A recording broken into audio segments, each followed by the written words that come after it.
Ramos finds Silva in space, it runs past him, and to Sterling, who's into the area, right-hand side. De Bruyne lobs it up towards Gabriel Jesus, who jumps for it, and as we said, he doesn't have the requisite height really, and it just skims off the top of his head, and it's away and behind for a goal kick. Well, I don't know why Sterling didn't take Marcos Alonso on there, take him down the line. He set the ball back for De Bruyne. It's a really difficult cross, really. It's hard to make anything of it as a front man. Gabriel Jesus is probably, 5'7", up against Rudiger, almost a foot taller than him, it appears. I think again, from Sterling, he's got to just drive to the line and then cut the ball back. I actually think that De Bruyne was looking for the run of Sane coming in from deep in that previous one. He preferred Jesus to have left it. Now, Alonso getting forward down the left-hand side for really the first time this afternoon. And once again, Chelsea have been caught offside. This time the guilty party is Bakayoko, and they're doing a really good job of being offside here, Chelsea, when they're not exactly committing men forward. They are being careless, I would say, although you also, of course, have to give credit to City and the line that they're holding. Absolutely. I watched Barcelona-Girona. I did it for TalkSport last week. I think Girona caught Barca offside about 11 times. That's just Suarez and Messi. So disciplined. You look at that line again today from City. It's a really, really good line, as you say, keeping it very high. Ball back to Man City again. There's De Bruyne.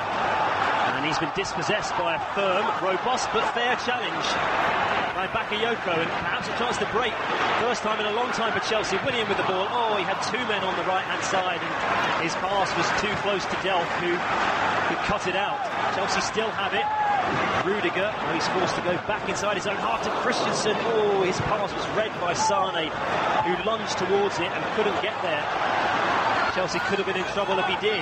Hazard now forward towards the byline on the right-hand side, twisting and turning to get away from John Stones, who's come out of his central defensive position to that right-hand side. Does that leave a space? Willian's touch is poor again. Hazard laid the ball into his feet. Willian tried to give it back to him first time. It wasn't accurate enough, and it's out of play. It's a throw-in to City from that far side, and Antonio Conte looks exasperated. Well, look, Willian, he hasn't had the greatest introduction, has he, since he's been on the pitch for the injured Morata. It looks like he hasn't been used much in training the last couple of days, possibly not in the starting 11. That's how he's playing at the minute. He needs to liven up. He did start the game against Stoke last weekend, Willian, but he has found first team opportunities hard to come by this season. Pedro has been preferred ahead of him largely while Hazard was out injured. Now, City have got a free kick here, and I wonder if Martin Atkinson might reach for the yellow card for the first time this afternoon, because Sterling got away from Alonso, and Alonso not only had a kick out at him, but he seemed to have a chunk of his shirt in his hand as well. And Marcos Alonso is a lucky boy, I think, there. Generous from Martin Atkinson. This is 325th Premier League game. Only Mike Dean, Graham Poll have taken charge of more Premier League matches than Martin Atkinson. So the 46-year-old has plenty of experience, and he's let Alonso off the hook there. De Bruyne with the free kick into a really inviting area there, wasn't it? I think if you were going to use a cricket parlance, that was the corridor of uncertainty in between the defensive line and Thibaut Courtois, and it was a Chelsea player who got to it first. Azpilicueta lunging, turns it away and behind for a corner. Terrific ball in, wasn't it? Got a clap there from John Stones. That's the type of delivery. De Bruyne's corner, and into the mixer it goes, and the header, the flying header, was from Fernandinho. It was almost straight at Courtois. Reaction save, turns it away. Well, it was almost a Superman job from Fernandinho there, throwing himself at the ball, coming onto it at real pace. I don't know how much Courtois knew about it, but those instinctive reactions have kept it at 0-0. Well, another great ball in from De Bruyne, the type of service that really you've come to expect. Terrific header, wasn't it? You have to say, kept that really well from Courtois.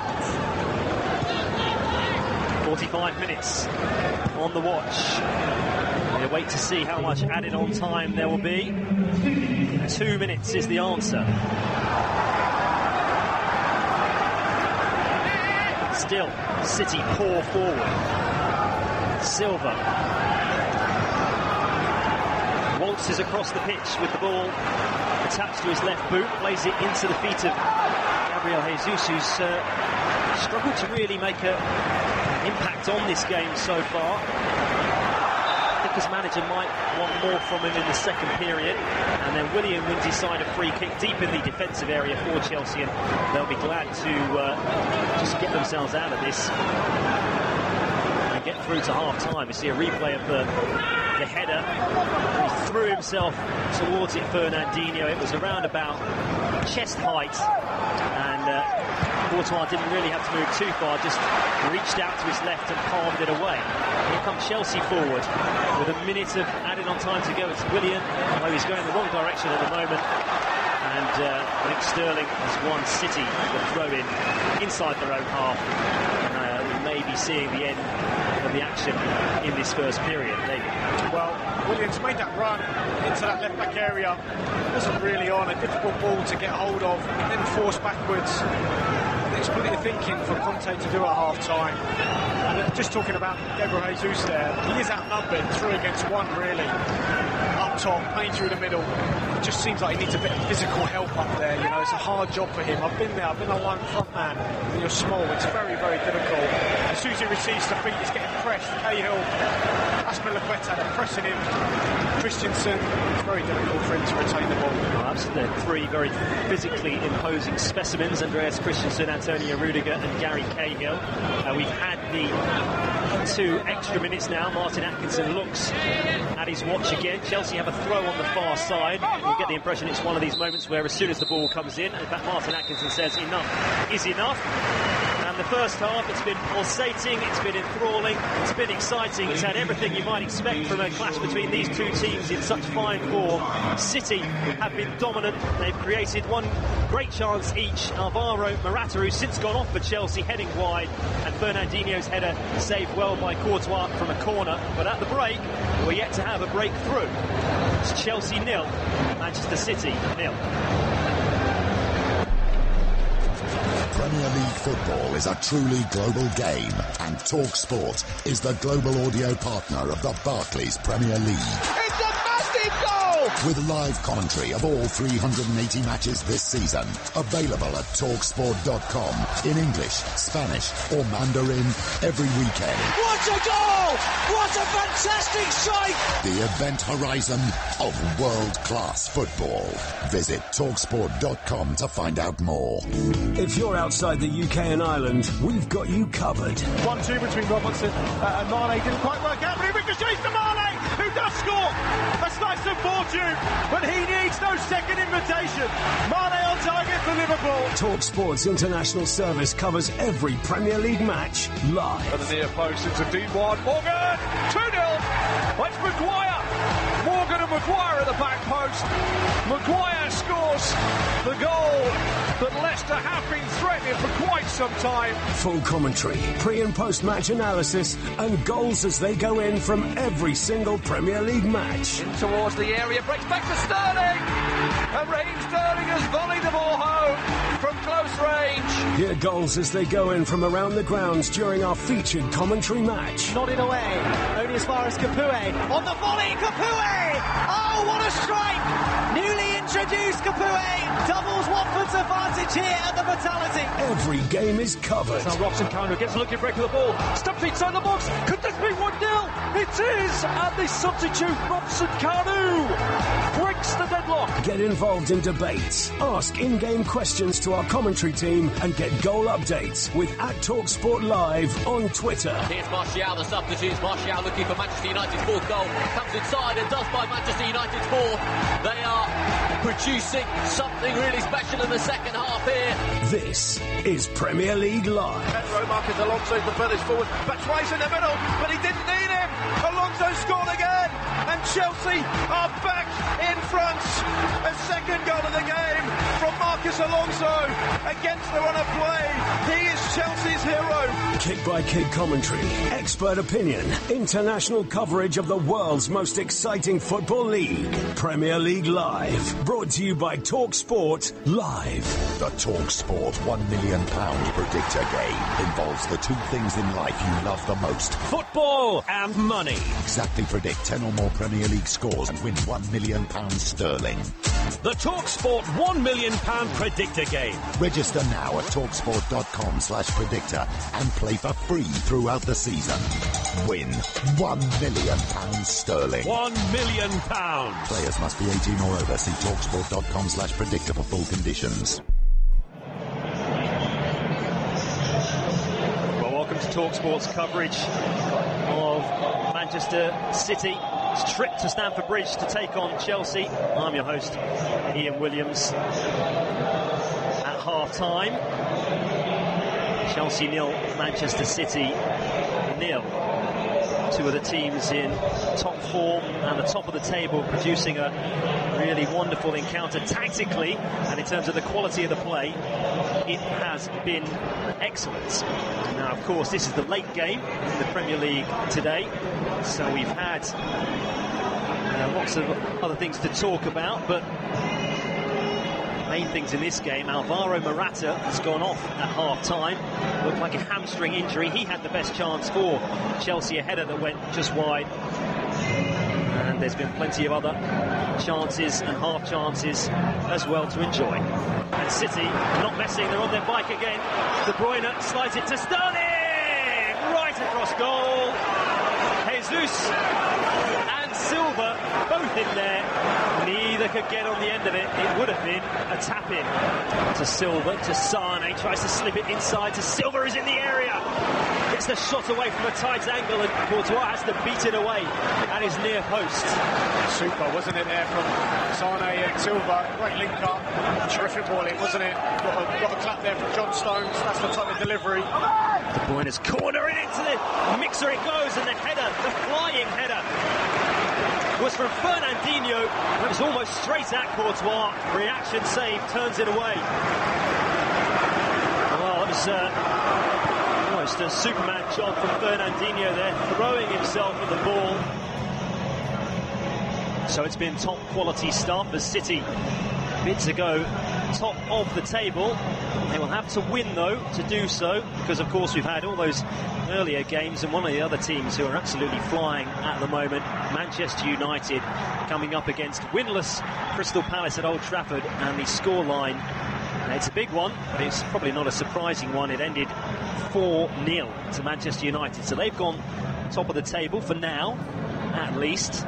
This is Jose Mourinho and what he had to say afterwards. 3 points, very important. I told the players that we had to respect the opponent, an opponent in a difficult situation, but a better opponent than the results are saying. Important to respect and to play seriously. So another goal for Romelu Lukaku included within that. Some of the other scores today in the early kick-off, 4 for Tottenham as well. Another brace for Harry Kane as they beat Huddersfield. Bournemouth 0, Leicester 0, Stoke 2, Southampton 1, West Brom 2, Watford 2. Watford with a very, very late equaliser there. They're having a great start to the season, Watford, aren't they? And West Ham also with a late goal to beat Swansea at the London Stadium. Tomorrow, Arsenal, Brighton, Everton, Burnley, and Newcastle United against Liverpool. Let's just turn our attention back to this one briefly.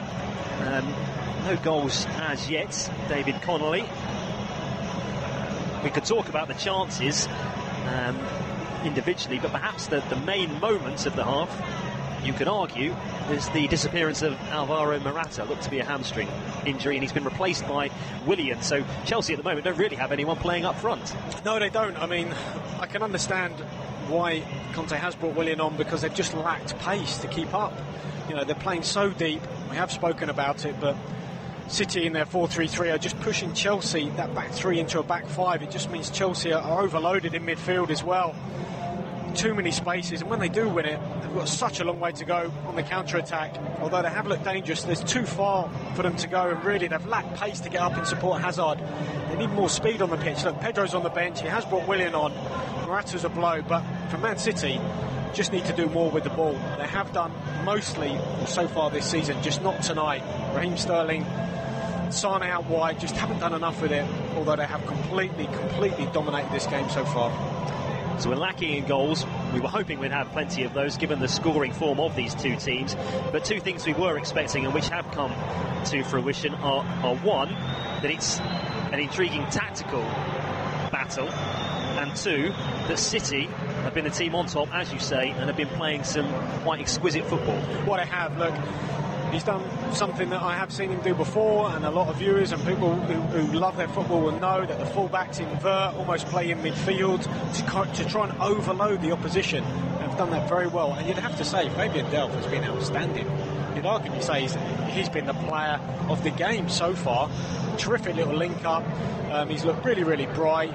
I guess really for City, they are missing Aguero, yes. Gabriel Jesus, it's hard for him up there. He's a little man by himself up against three big, strong Chelsea centre-halves. And that's why I say when the ball's wide, that's where City have really let themselves down, because those balls going into the box can't be in the air, really. They need to... Raheem Sterling needs to take Alonso on, drive down the line, little cutbacks, little clever passes, and at the minute, that final ball has just been lacking for City. And a lot of people might think, hey, well, the way to get around this would be to bring someone in who could give you a bit more physical presence up front, but of course that's not really the way that Pep Guardiola ever thinks, is it? And they don't have that option, Manchester City. The most attacking option that they have on the bench this afternoon would be Bernardo Silva, probably you could argue.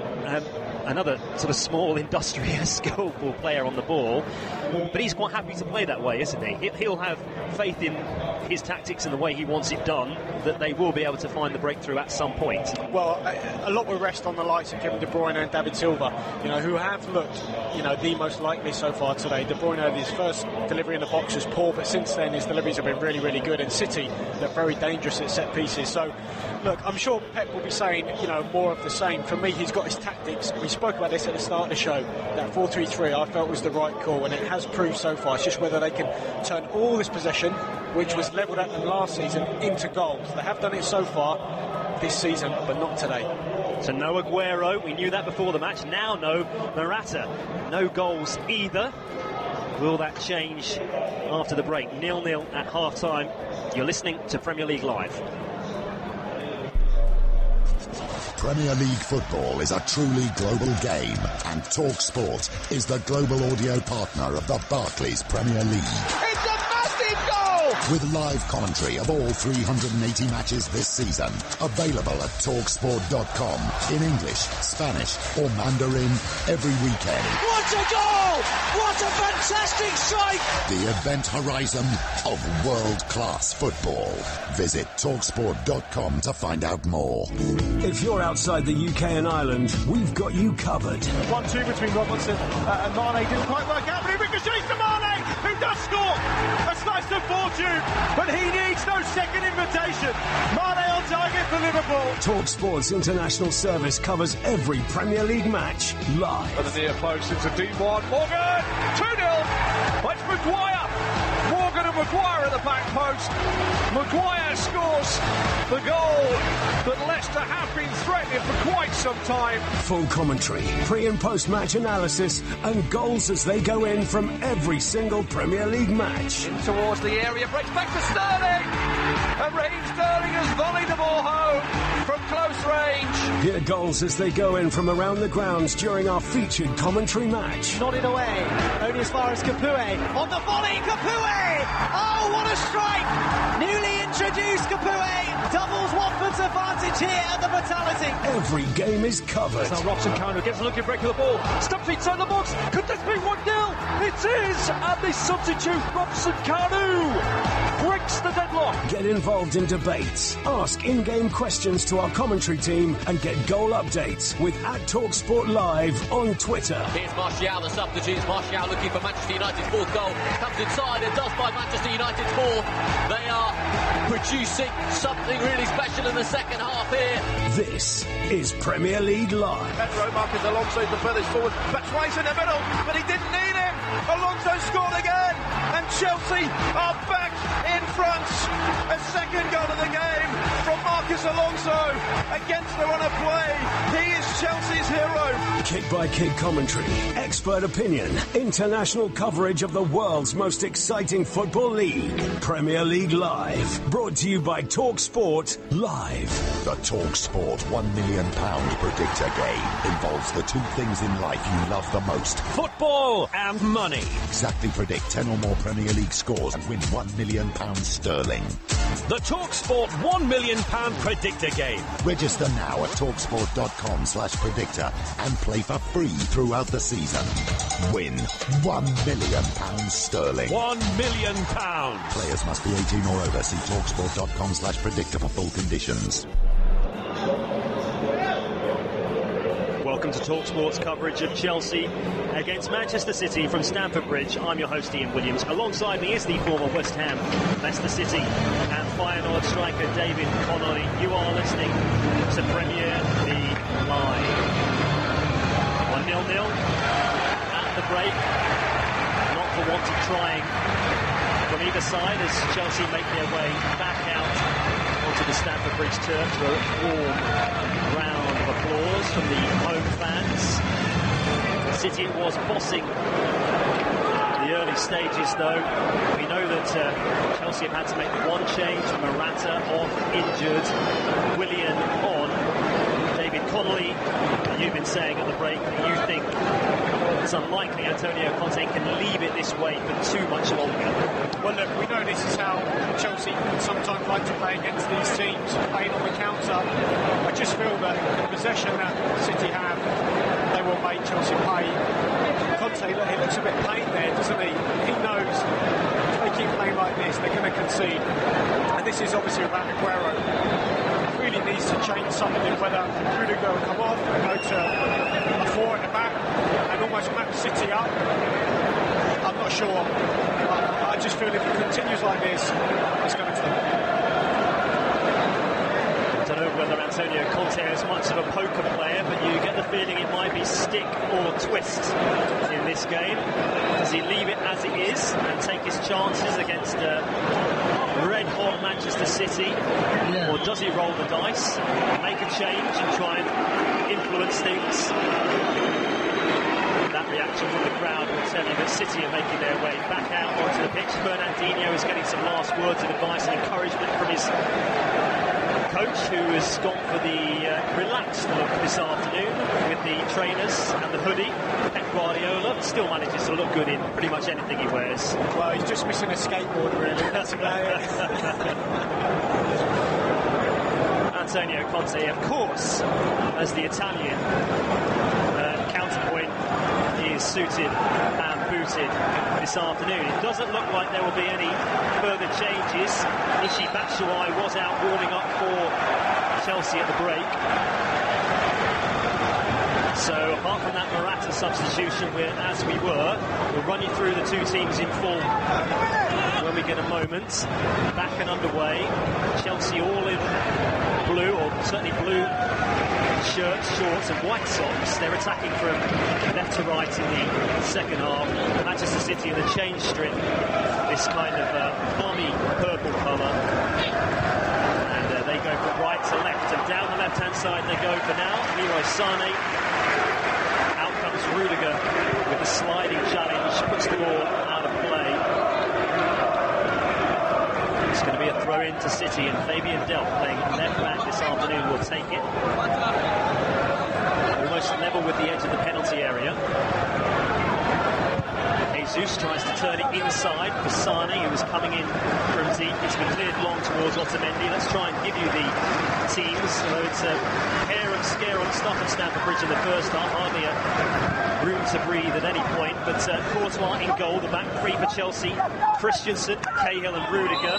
The wing-backs, Azpilicueta and Alonso. The three in midfield, Bakayoko, Kante and Fabregas. And Hazard. Well, it's hard to say now. Hazard was playing up front in and around Morata. Is he now playing in and around Willian? We wait to see. Chelsea. For City, Ederson in goal. The back four is Fabian Delph, the left back. Kyle Walker at right back. Otamendi and Stones, the centre backs. Fernandinho holding in midfield with De Bruyne and Silva around him. Gabriel Jesus is the centre point of the front three. Sterling and Sane, the other tips of that trident. Well, look, Chelsea have lined up as they were, but just without the nine. So they've got Hazard and William just playing in front of Bakayoko, Fabregas and Kante. So it's as it was, really, but just no number 9. So they've just added another midfielder in there. Well, a few years ago, the false number 9 was de rigueur. So perhaps today we're seeing a team playing for the first time with 2 false number 9s. And it's ironic, in a game against Guardiola, who invented the false 9. So, there's a bit of rain falling at Stamford Bridge now. It was an overcast, but not unpleasant day in London before. So a little bit of the wet stuff. What role will that play if things get heavier? We'll have to wait and see. Chelsea trying to clear their lines down the left-hand side at the moment. They can't get it away. Sterling inside to Jesus, and Rudiger has to cover across. Gets there first, puts it away and behind for a corner, and immediately turns to berate his teammates. Well, that's the second really good recovery tackle from Rudiger. First one on Sane at the start of the second half, and that one again, he gets across the ground, covers it so well. He had an indifferent first half, but he started the second really, really well. Here we go, Chelsea defending, look, man for man here. There's a big pile of bodies right on the edge of the area, and they move towards the edge of the 6-yard box. The corner is sent in from the right-hand side by De Bruyne. Cleared away, here's Sterling picking it up. He's going to run at Azpilicueta, as he knows. Comes inside to Fernandinho. Lovely reverse pass to Silva into the area. To Sterling to the byline, the pullback. And Christensen is there to turn it away and behind for yet another corner. Super play. Fernandinho looks inside. Great run from Silva from wide right into the left. Sterling makes a third-man run. Again, that cutback, that ball in the box, just not quite good enough. Cut out by Chelsea. Silva with the corner this time. Outswinger. Like it flipped off the head of Jesus. Sane spins away from Christensen. He's going to try and make some room for the shot. It's closed down in the end. 3 blue shirts around him when he did get a left foot effort away. But the second half, 4 minutes gone, following the same pattern that we saw in the first 45 minutes. It's Chelsea nil, it's Manchester City nil, but it's Manchester City doing all of the pressing. You can see that Hazard and William 15 yards apart there as the highest Chelsea players. But again, City just dominating the ball completely. David Silva pulling the strings in midfield. Plays it to Sane.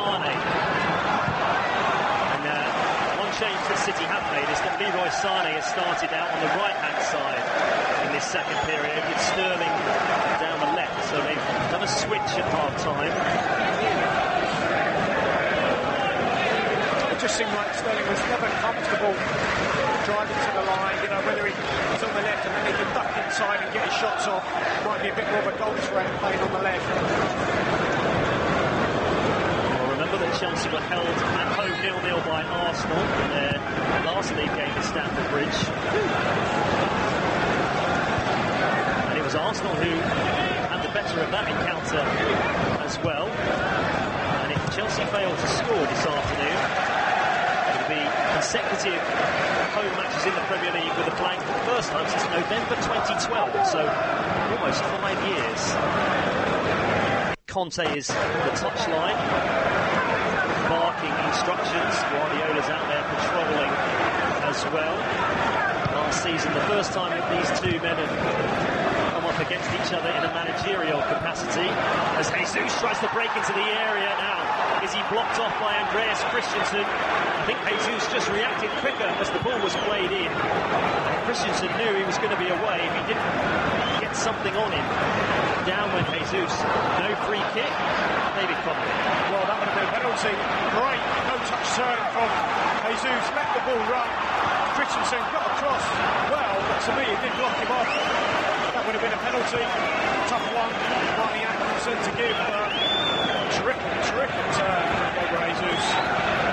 It was just the speed of movement and thought again, wasn't it? The way that I think Christensen would have thought he'd have to take the touch. He didn't, and he was almost away. Now then, Chelsea coming forward for the first time in the second half. The crowd nicked. Most of Stamford Bridge are on their feet. Hazard tries to flick it between two defenders, trying to find Willian. It was a difficult one. He's been forced on several occasions now, Eden Hazard, to try something a little bit cheeky, a little bit original, something difficult, because the simple options haven't really been there for him. Well, and City are getting back really well. They've got numbers behind the ball anyway, City. It's just hard for Hazard. He's always outnumbered when he does receive it. I guess it's up to Willian now. He's got the speed, he's got the legs to get up and support Hazard when they do win it. Stones goes back to his goalkeeper Edison, and we're going to get a little stoppage in play here. There's been a coming together between Alonso and Walker, and both have gone down on the turf, fallen over the top of each other. I don't think either's going to need any treatment. I was mentioning before that Conte and Guardiola, two managers who of course had so much success. As we see a replay of the penalty decision, I think it would have been harsh. He's flattens him, isn't he? He does get his arm across him. I mean, look at this great turn. I wonder if Strikers Union, David, I wonder if a defender was sitting next to me. They might have had a different view of that one. Martin Atkinson certainly didn't think it was a penalty. And on we go with Walker and Alonso back on their feet. Christensen's got to be careful again. Sliding challenges from Sane. Christensen's turned it away and behind. It's a corner.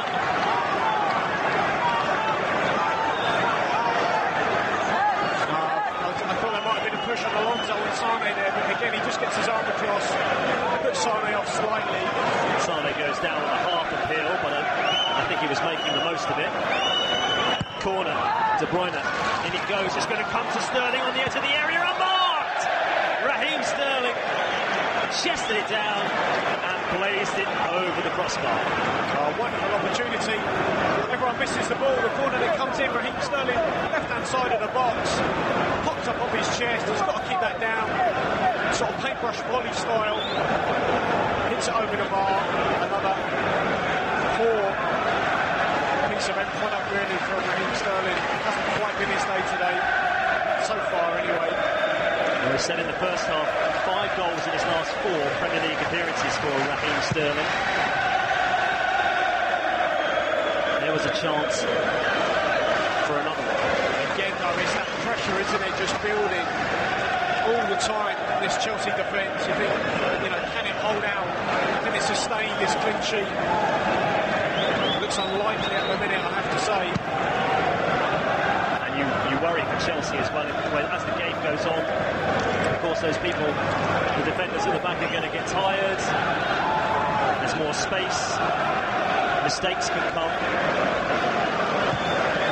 Look, I'm sure Guardiola's thinking now, why was Aguero in Amsterdam? If he was on that pitch, I'm sure by now he might have taken a chance. I'm sure he would have.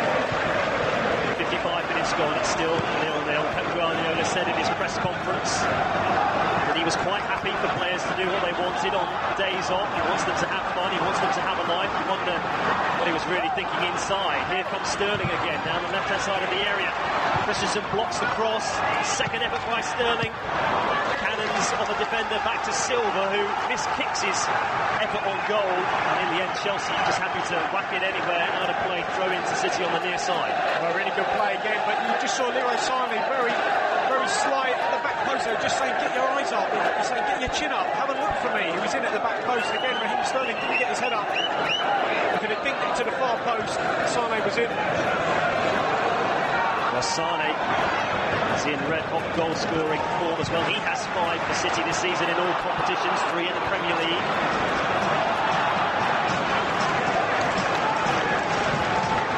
They have been scoring for fun, Manchester City. Drawing a blank so far this afternoon, but they are on a run of 7 consecutive victories in all competitions, and the aggregate scoreline in those games is 26-2 to Manchester City. So they've not just been brushing people aside, they've been demolishing their opponents. They haven't been able to do that with Chelsea this afternoon. But they're getting ever closer. It's electric, isn't it? The atmosphere. I'm sure the listeners can hear it. I mean, it's been pulsating so far.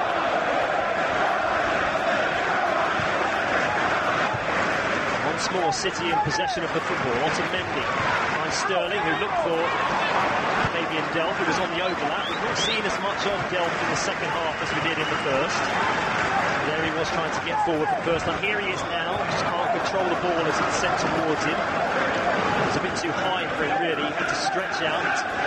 Jumps off the turf and off Rudiger, now for a throw in to City.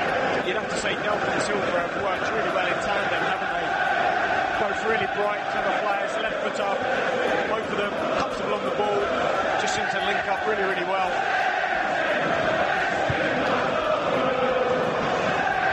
Fernandinho closed down by Kante. Willian, chance to run away from Fernandinho, and there's a coming together. Willian tumbles down. The referee says free kick.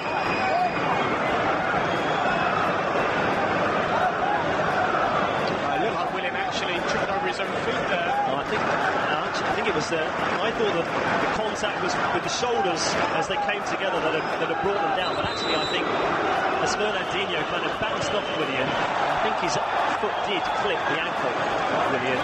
Willian tumbled down in a heap. I wondered originally whether Martin Atkinson might view it as an intentional foul, a block, and bring out a yellow card. But certainly wasn't the case, so good decision.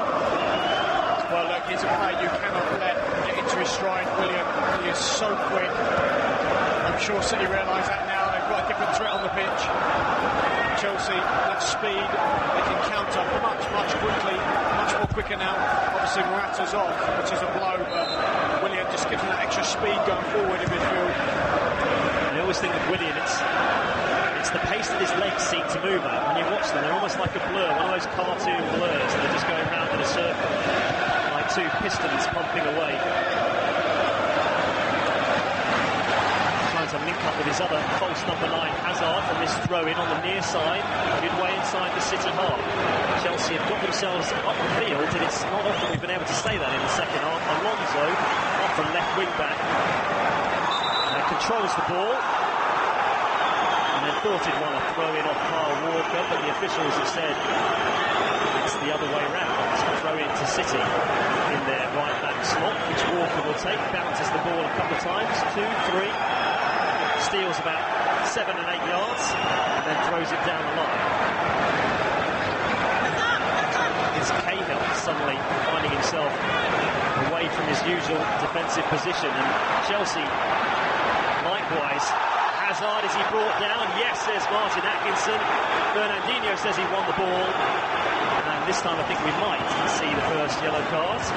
David Connolly, you're not convinced? I'm not convinced. It was a misplaced pass from Gabriel Jesus, and then to me, Fernandinho, he is the wrong side. I thought he got the ball, but actually it looked like he didn't. Might be the right call there. I thought he just towed it away, Fernandinho. Hazard was away.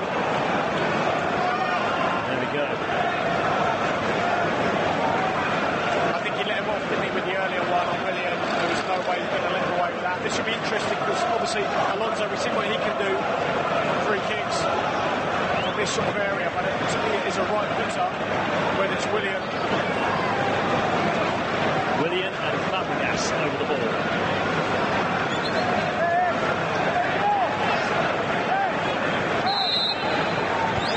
Continues to fall, and Chelsea have caught City asleep slightly. They played it to the left, and Hazard drilled the cross in towards the edge of the 6-yard box, and Ederson was alert to it, and he turned it away, and City have cleared their lines.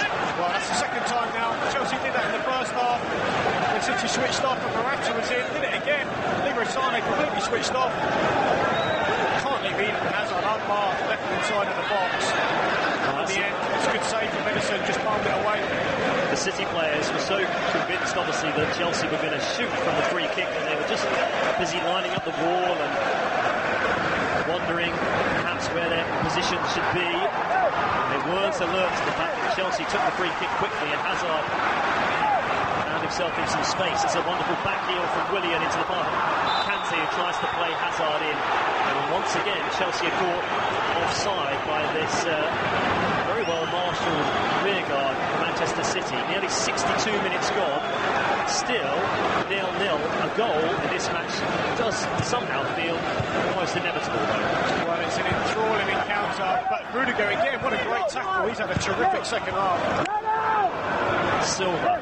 Willian comes back to close him down.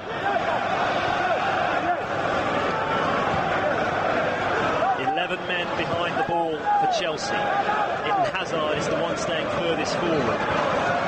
City have switched it to the far side, their right. Sane is going to try and take on Alonso. Alonso does well, blocks the initial dribble and then stops it going for a corner. Here's Fernandinho, recently cooked. First player this afternoon to go into Martin Atkinson's notebook. Delph looking for Silva, and I thought Rudiger brought him down there. The ball slipped between the two of them. Not sure if Silva done it on purpose or his control for once let him down, but he then was more alert than Rudiger. He spun away from him, and Rudiger blocked him off. Yeah, to me it did look like a free kick, but though Chelsea did win it back, they looked for a long ball for Eden Hazard. I mean, he's not going to win that against Kyle Walker. They need to find people on the floor. Sterling trying to get round the back of Azpilicueta. Azpilicueta gets goal slide, wins the ball, and wins a free kick. Sterling perhaps a little unlucky there. I think it was just one of those moments where Azpilicueta ran across his path and there was a bit of a accidental coming together, but Azpilicueta goes down and it's a free kick.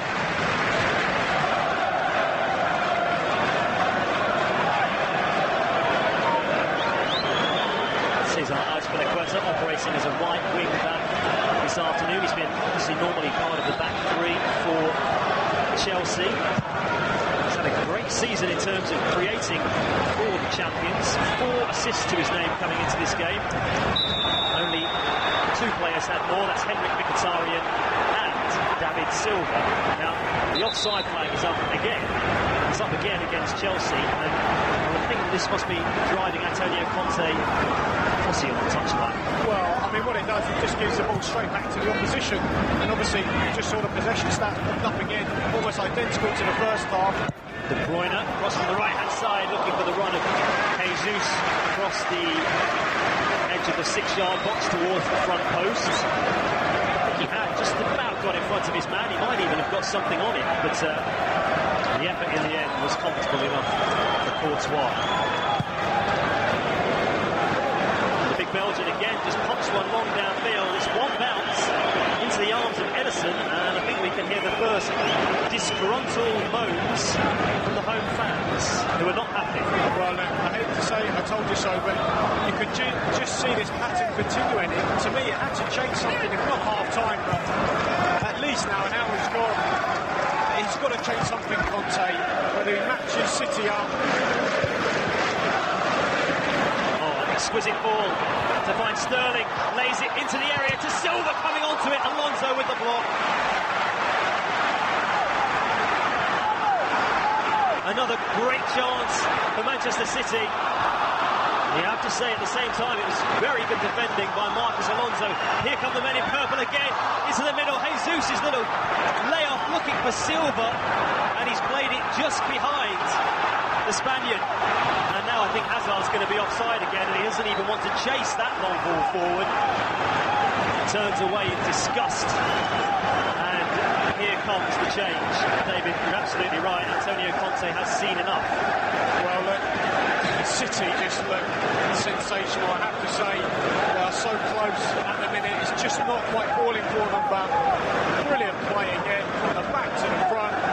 Silva, I just wonder whether he could have taken his shot slightly earlier. Controlled with his left foot, took it on his right, not his favourite side, obviously. Just wonder if he could have taken it on his left and then bent it with his left foot. Instead, he took it onto his weaker side. Much harder chance for him. Both occasions, the opportunities came from sliding the ball in on the right-hand side, and now De Bruyne's got another shot! The breakthrough!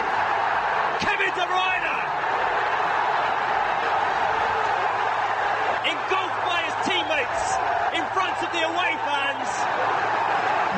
coming. The tidal wave, the purple tidal wave, has been almost unstoppable in the second half. And City take the lead through the left boot of Kevin De Bruyne. Absolutely. Chelsea 0, Man City 1. Sorry, David. Sorry, then. Deadly from De Bruyne. Great little link-up play again. Goes into Jesus, he sets De Bruyne back, drives inside, and what a finish that is. Left foot across Courtois onto his left-hand side. Look at that, what a strike. Eventually that pressure had to pay. It has done. Antonio Conte's reacted far too late. Batshuayi is coming on now, but it's almost 20 minutes too late. You have to say, what a goal. I mean, some of that play, you could just tell it was so close to coming off. Eventually, that man De Bruyne, he's got such quality, particularly from outside the box. What's that? His 7th goal, I think, in 10 or 11 from outside the box. Superb. Well, surprisingly, he only scored his first goal of the season in midweek against Shakhtar. He's been playing in this deeper role creatively for City this season, which perhaps means he's not found himself in those advanced positions as often. But he did then, and he was not going to miss that opportunity. Absolutely fantastic effort. Kevin De Bruyne struck so sweetly. He's as good with his left as he is with his right. And City come forward again. Jesus is trying a little back heel. Didn't really need to, probably. Well, they've got their tails up now, City. The tricks and flicks. Some of their one-touch passing has been absolutely superb. Reminiscent of Barcelona. Just moving the ball so quickly. Chelsea just can't live with them.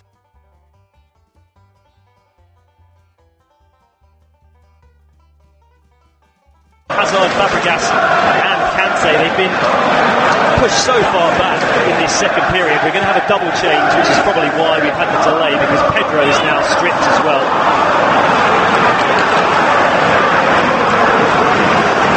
I just wonder whether it might be Fabregas.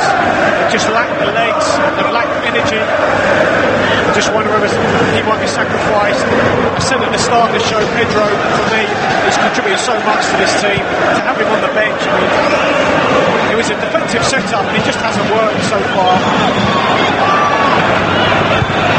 Otamendi with the ball at the back for City, and again, Chelsea are certainly immediately pushing City higher up the pitch, and they've won it back inside the City half. They've not been able to say that too many times in the second 45. Now, though, they are back in their own territory. Christensen to Rudiger, the leggy German, sort of like an unsteady foal almost on those legs there, newly born. He's managed to get it away, had to play it through the middle, head a bit longer. He's just given it straight back to City again. But suddenly, 5 blue shirts inside the City half trying to win it back, but it's going to create a lot of space in front of the Chelsea rearguard. Silva is the man looking to exploit it. Wide to the right, and De Bruyne, it's come off the blue shirt to Silva. Oh, Sterling! Well, I was going to say he was ready to pull the trigger. He did pull the trigger, and then he kicked air because one of the Chelsea defenders managed to block it off before it got to him. Well, this game's going to be very, very open now, I think, for the last 19 or so minutes. The thing is, Chelsea, I feel, can't be that open. There's so much space. You can't give the likes of Silva or De Bruyne or Sané that much room in the middle of the park. They're going to kill you. It's dicey from Antonio Conte.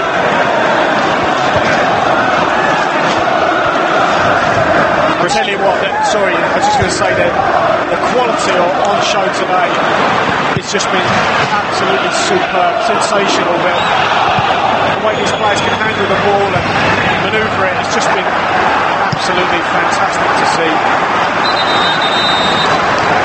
Well, this is the reason that the owners, with all the money at Manchester City, wanted Pep Guardiola because they wanted to be playing this kind of football, and they're starting to see a reward for their investment now. Eden Hazard is one of the players coming off. Pedro replaces him, and it's Bakayoko who will make way for Batshuayi. So Chelsea now do have a focal point for their attack again. He's been in good goal-scoring form, Michy Batshuayi as well, 23-year-old. He's got 5 goals this season, but none of them come time in the Premier League. Doesn't get too many opportunities, to be honest with you. He's certainly got one now. And it's his birthday on Monday, so I'm sure he would love an early birthday present. Well, I'm sure Hazard has come off because he's just back in the team, but for me, I'd leave him on. I wouldn't worry too much what Sports Science say. You need him on the pitch. He looked, that something may happen if he had support. He just didn't have enough support. Stoppage in play here because Williams taken a knock to the head. Challenge with Otamendi. The rain is coming down a bit more heavily now at Stamford Bridge. He gets his arm across, doesn't he, Otamendi? Right on Williams' face. He does, and I've seen quite a few yellow cards dished out in the Premier League this season for those kinds of challenges. Almost as if the officials have been given a little decree that any sort of flailing arm is viewed as dangerous play in this day and age when head injury and concussion is obviously such a big thing in many sports. But no yellow card there for Otamendi. Gary Cahill with a really firm header there. He's always going to win that ahead of Sterling though. There's a huge mismatch between the two. Batshuayi. I said it's his birthday. He's 23 years old now. His shirt number's 23. I wonder if he has to change it when he has his birthday on Monday. It's a nice ball from Pedro out to the right-hand side. Delivery in from Azpilicueta. And suddenly, there's a different Chelsea coming forward. Azpilicueta in the final third. Good cross from the right-hand side. And Otamendi with a good bit of defending, getting across his man at the near post and turning it away for a corner, which Chelsea have taken quickly. And Rudiger was attacking that one at the near post. And no chance. There's a bit of a hole though, wasn't there, in front of the Chelsea defence. The 1-2 was played and De Bruyne drove onto it. There was no one coming out to stop him. And as soon as he got within 20 yards of goal, he said, okay, if you're going to give me the space, I'm going to hit it. Well, the first City change of the afternoon sees David Silva making way. He's been superb, Silva. So bright, so clever, excellent. Little schemer, isn't he? Whenever he gets the ball, something's going to happen. Like for like change, Bernardo Silva comes on. A man being eased really into life in English football after his £43 million move from Monaco in the summer. Just the 3 starts so far in all competitions. Here he is now onto the field of play for the last 15 in this one. He'll have to be up to speed quickly because it's a real humdinger. The pace has not dropped 1 iota for the whole 75 minutes as Alonso gets forward and lays it into Pedro in the penalty area. Batshuayi was in there as well, and Pedro tried a little backheel lay-off into the space, but there was no one in blue there. I think he was just hoping, really, more than anything. City have got it away towards Jesus. Great tackle again from Fabian Delph. He's been excellent. Much quieter this second half, but still superb. Referee blows for a free kick to Chelsea, challenged by Jesus, who protests his innocence. Jesus just a little bit late on Gary Cahill. Chelsea 0, Manchester City 1. It's a long ball forward.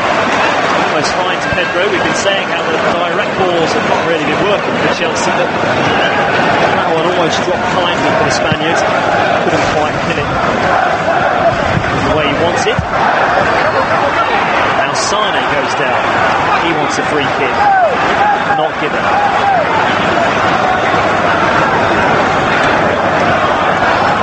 Antonio Conte's heart pressure still going up and down crazily on the touchline. He's out there as ever, trying to orchestrate. He's like a little general, isn't he, in his technical area. It's Batshuayi. For the first time we've seen him on the ball, wide to the right hand side, and Azpilicueta midway inside the City half. Nice link up play between Azpilicueta and Willian. Willian switches the play towards the left. Alonso. He's got Kyle Walker in front of him. He pulls it back towards Gary Cahill. Cahill's right foot delivery is going to come to Azpilicueta on the byline. He had men in the middle, and his pullback was too close to Ederson. Good response though, isn't it, from Chelsea? They know they've got to perform this last 13 minutes. Have to do better. Silva. That's Bernardo, who's replaced David. Here he is again, twisting away from Kante, just slowing the pace of the game down. Finding Sterling on the right corner edge of the area, drives in, past Alonso. Sterling's left foot effort is blocked by Cahill. Well, Guardiola's swapped the wingers back, hasn't he? Sterling's gone out to the right side. Sane back to the left. He never looked comfortable there coming inside, did he? Sterling to his left foot.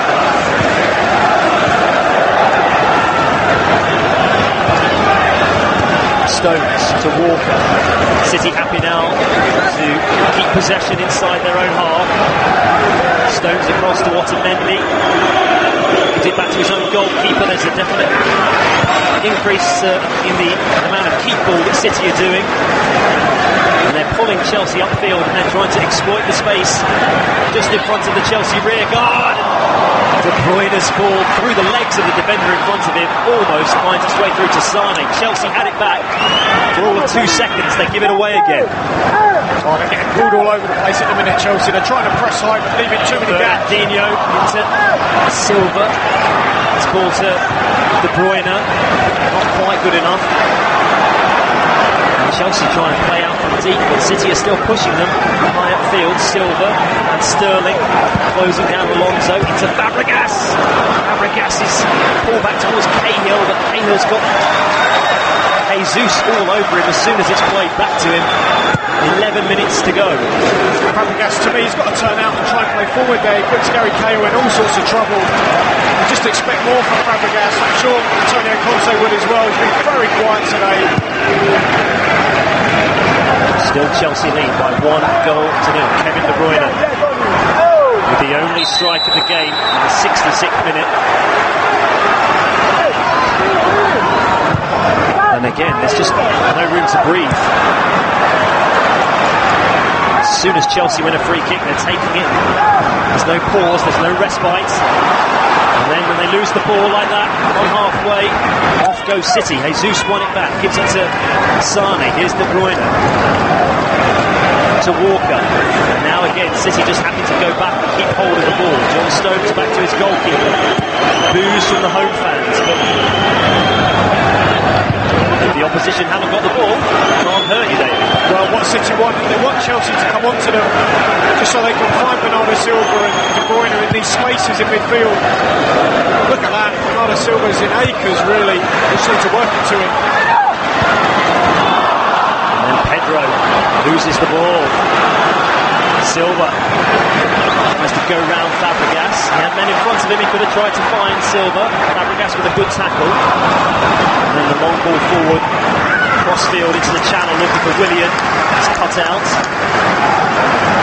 Well, look, Antonio Conte has tried to affect the game. They have been slightly improved. They look more of a goal threat.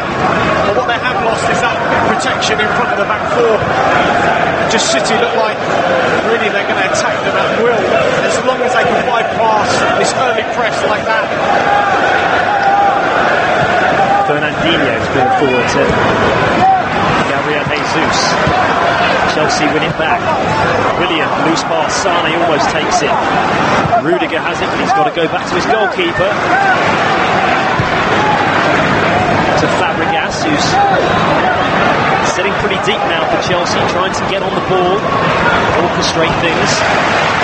Crossfield ball, looks for Alonso, headed out of play to throw into Chelsea. Another good header, wasn't it, from Kyle Walker, who's done really, really well today. Outstanding against Marcos Alonso. Kante wins it in midfield with De Bruyne. De Bruyne has a little nibble at him. No free kick is given.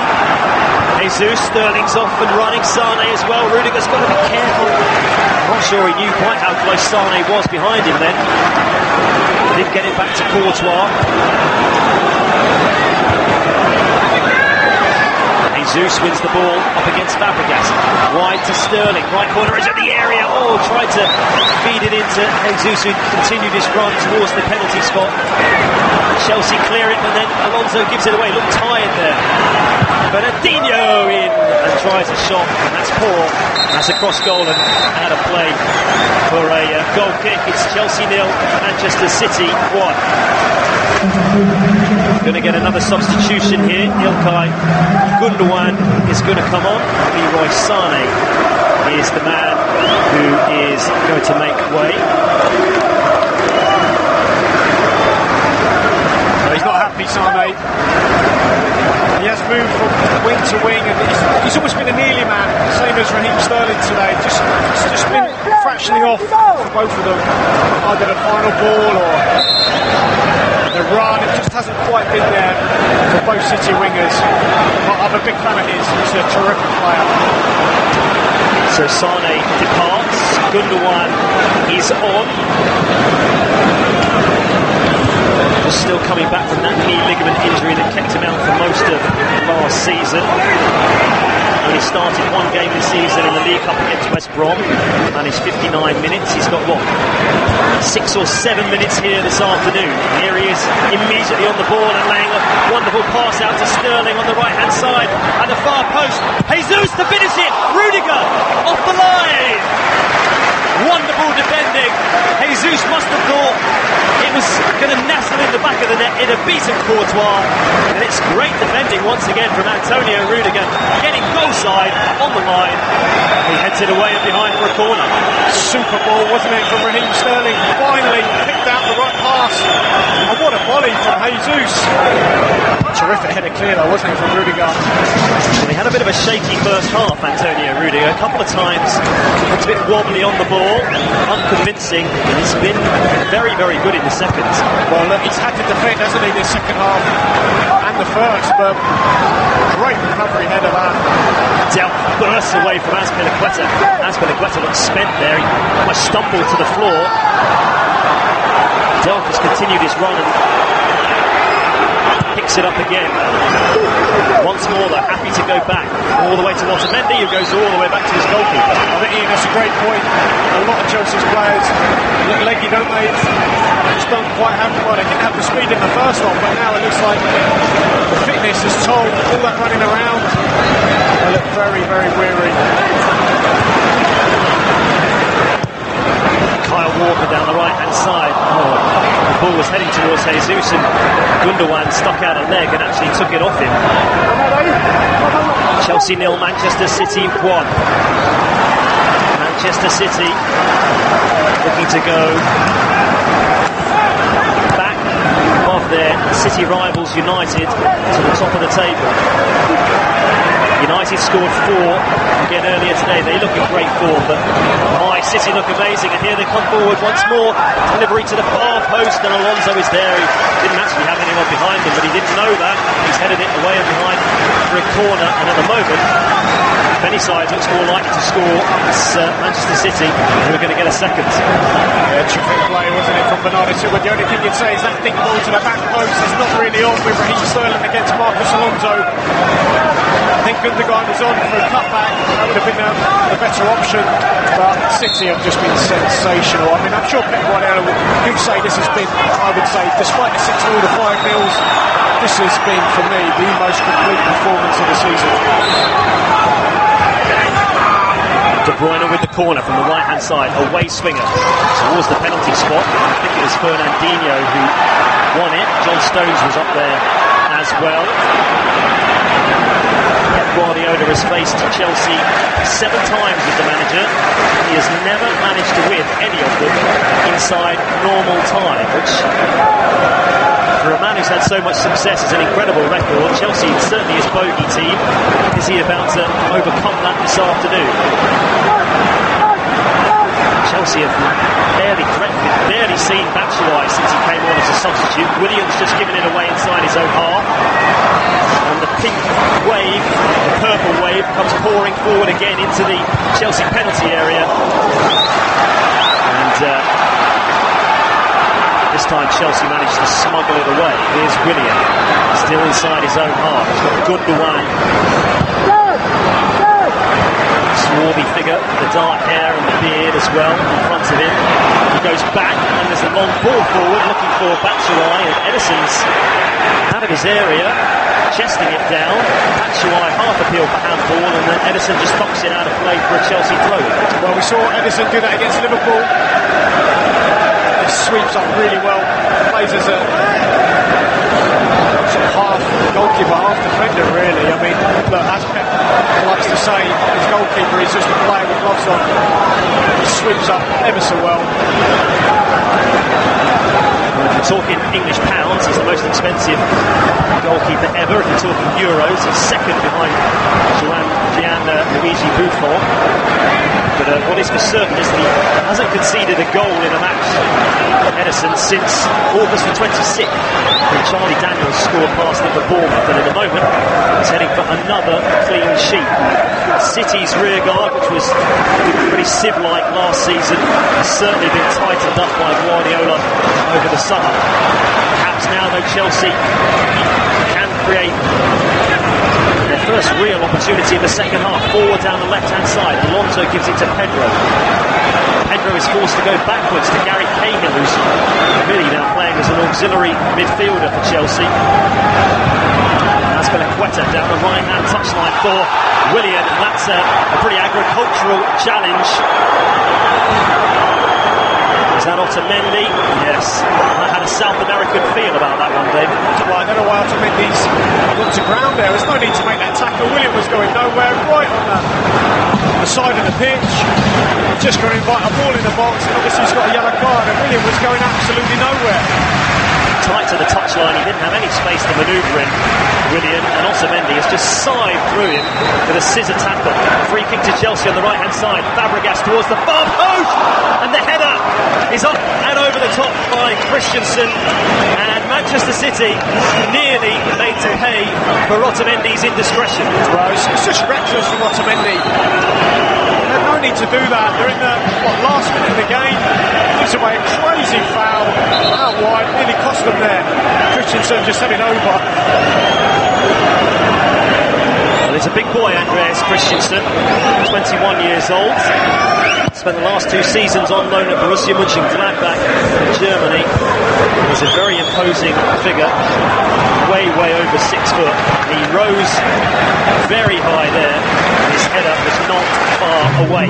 We're into added time. 3 minutes for Chelsea to save themselves. This would, of course, be their second home defeat in the Premier League already this season.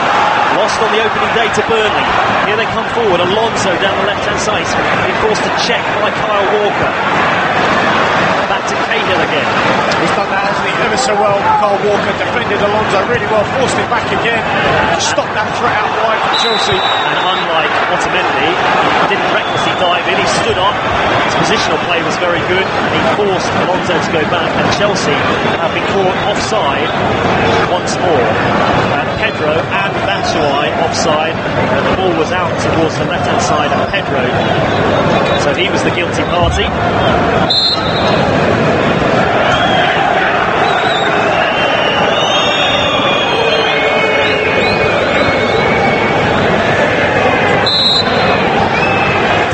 Is going to come on for City. Kevin De Bruyne might be feeling something. He was just hobbling away. Yeah, I think Guardiola is saying, look, just kick it out. Get it downfield. He was saying, get it downfield and get it out. Well, they got it downfield. Jesus tried to control it. He slipped. And the ball didn't go out. Chelsea are off and running again. And once more it's out towards Alonso, who renews his battle with Kyle Walker. Alonso forced inside again to Kante. To Rudiger, who's got forward. Williams steps away from Gundogan really nicely, tries to find Kante. Williams there again, wide to the right hand side, and Azpilicueta, the delivery's got to be good to the far post. And Walker once again is the man in the right place at the right time to head it away, but it's behind for a corner. 1 minute to go. Chelsea, well, there's just no let-up. They've taken it quickly. They trail 1-0. Courtois was going to come up. He's got to go back, and that's a clumsy challenge from Kante. He's gone right through the back of his man, and City can breathe and presumably just try and run out the final few seconds of this game to claim another 3 points and a famous Stamford Bridge. Well, I feel this is the change coming, but they won't have grabbed the headlines today, but for me, City's two fullbacks have been superb. Kyle Walker and Fabian Delph have been magnificent. Well, that will cheer Gareth Southgate, who of course has named both of them in his England squad, although I doubt he was considering Fabian Delph as a left back. I suppose first choice Danny Rose is out injured at the moment. Well, so on this evidence, he's had a couple of games now left back. Fabian Delph, and he's been superb. He can handle the ball, he retains it well, and also he's got the pace to win the ball back. Well, Danilo is on, De Bruyne is off. We've had 3 minutes of added on time as Gundogan is nearly slid in by Sterling. Pass again, just wasn't quite precise enough. We'll probably have a few added seconds because 93 minutes are up as the ball is flicked on towards Sterling, who almost gone in behind Chelsea, not quite. Oh, now Chelsea give it away again. They look very, very tired. And Kyle Walker thought about putting a ball into the middle, but he looked up. All he saw was Raheem Sterling. He runs it towards the far corner flag, and the referee's whistle goes. Full time, and Chelsea have claimed a famous victory. Well, sorry, City have claimed a famous victory against Chelsea, and Pep Guardiola tastes success against Chelsea for the first time as a manager. Kevin De Bruyne with the only goal, but that doesn't really tell the whole story because City were dominant in this match. Fantastic stuff.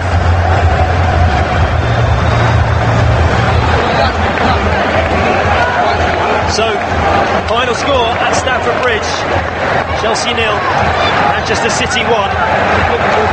Let's have the highlights.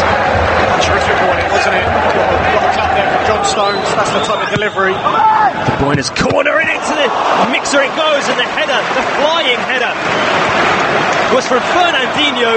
It was almost straight at Courtois. Reaction save, turns it away. And now De Bruyne's got another chance! The breakthrough!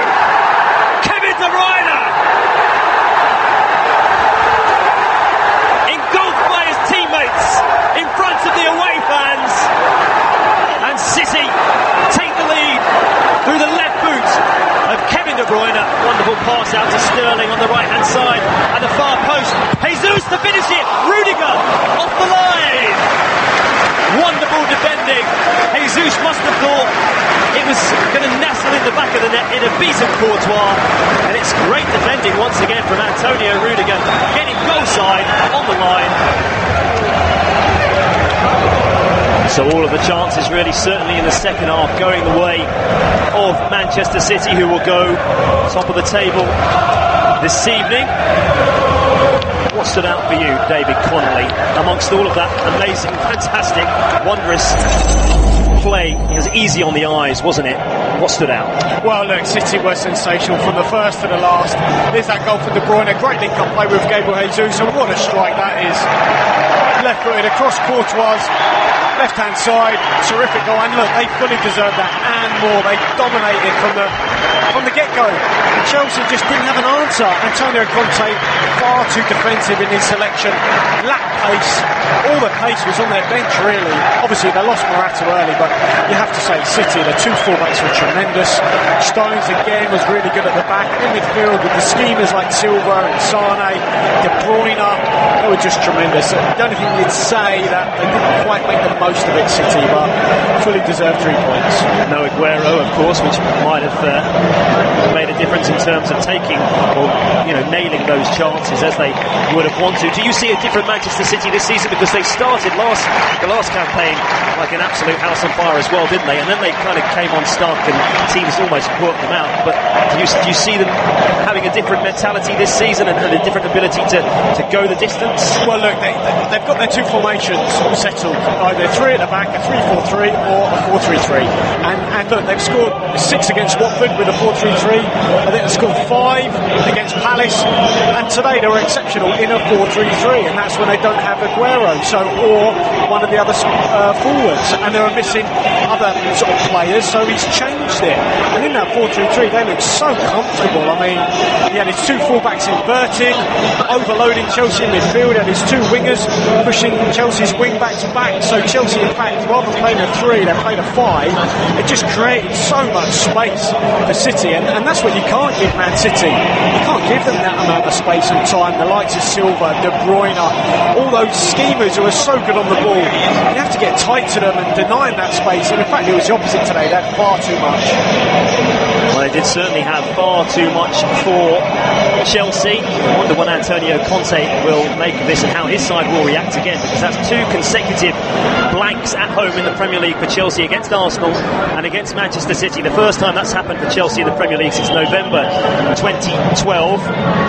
Games coming up next: Chelsea away at Crystal Palace, Manchester City at home to Stoke. In the Premier League on TalkSport tomorrow, you have Arsenal against Brighton, Everton against Burnley, and Newcastle United against Liverpool. So loads more football to come, but it's been a feast of football this afternoon at Stamford Bridge. City, deserved winners, back to the top of the Premier League. Chelsea 0, Manchester City 1. You're listening to the Premier League Live. Premier League football is a truly global game, and TalkSport is the global audio partner of the Barclays Premier League. It's a massive goal! With live commentary of all 380 matches this season, available at TalkSport.com in English, Spanish or Mandarin every weekend. What a goal! What a fantastic strike! The event horizon of world-class football. Visit TalkSport.com to find out more. If you're outside the UK and Ireland, we've got you covered. 1-2 between Robertson and Mane. Didn't quite work out, but he ricochets to Mane, who does score a slice of fortune, but he needs no second invitation. Mane on target for Liverpool. TalkSport's international service covers every Premier League match live. At the near post, it's a deep one. Morgan, 2-0. It's Maguire. Morgan and Maguire at the back post. Maguire scores the goal that Leicester have been threatening for quite some time. Full commentary, pre- and post-match analysis, and goals as they go in from every single Premier League match. In towards the area, breaks back to Sterling. And Raheem Sterling has volleyed the ball home from close range. Hear goals as they go in from around the grounds during our featured commentary match. Nodded away, only as far as Capoue. On the volley, Capoue! Oh, what a strike!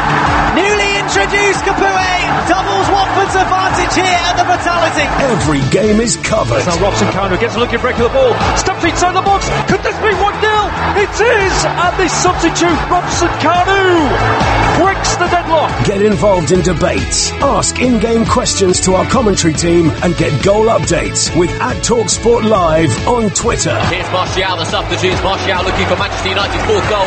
Comes inside and does by Manchester United's 4th.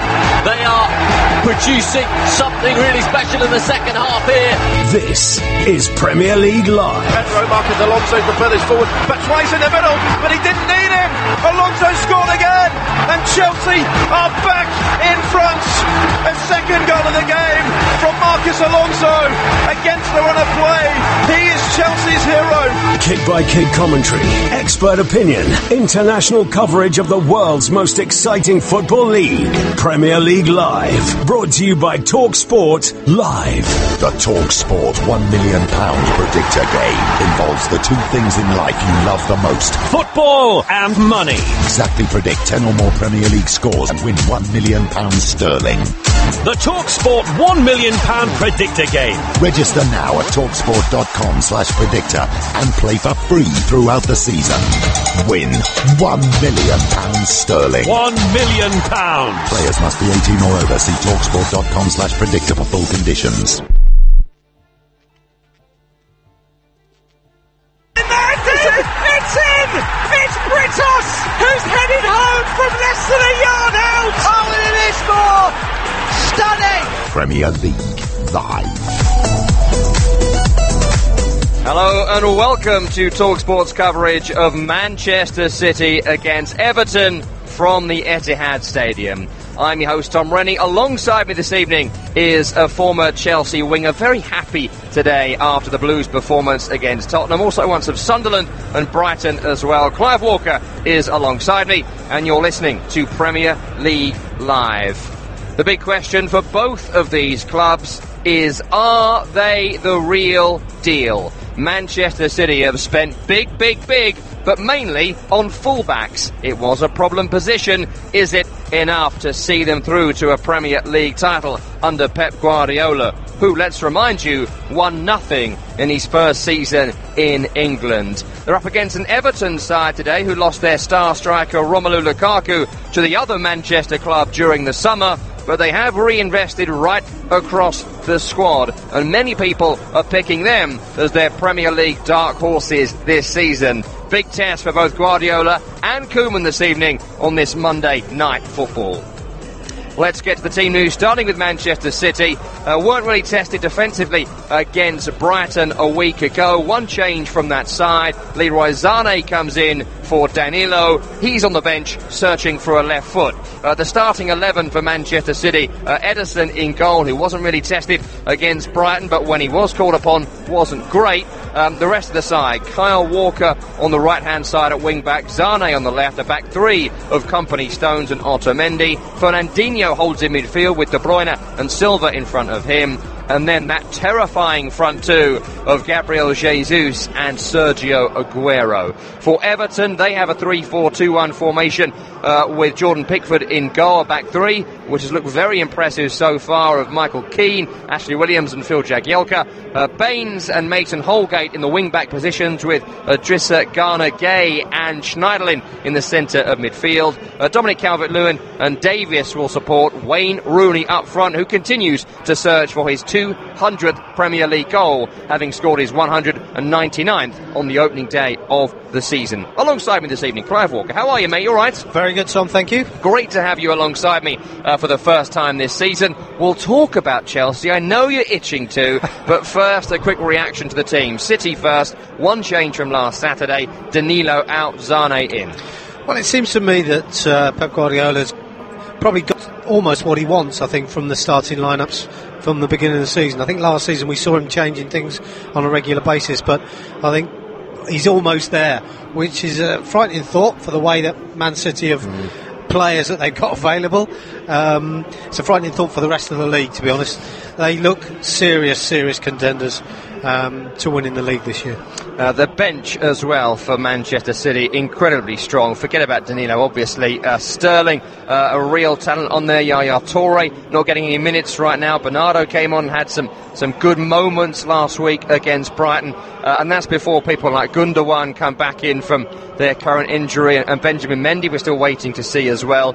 It's an embarrassingly strong squad. Is it the Premier League's strongest squad? On paper, yes, and I think I would have said that last year if you'd have asked me the same question. Stronger than United, stronger than Chelsea? I think they are as a squad, yeah. Man for man, I think you'd have to say certainly bigger than Chelsea. Certainly, in my opinion, name-wise, stronger than Man United. Having said that, we still have a bit of time from the window still open, so there is that possibility that other players could come in for the other teams, if not also Man City. So they've got the buying power, they've got the players in that Pep wants, and it looks like they're certainly going to push whoever's near the top for the title this season. What about Everton? They've had 4 competitive games this season, won the lot, not conceded a single goal. It's easy without Lukaku, really, for them so far. Tough tonight, though, of course.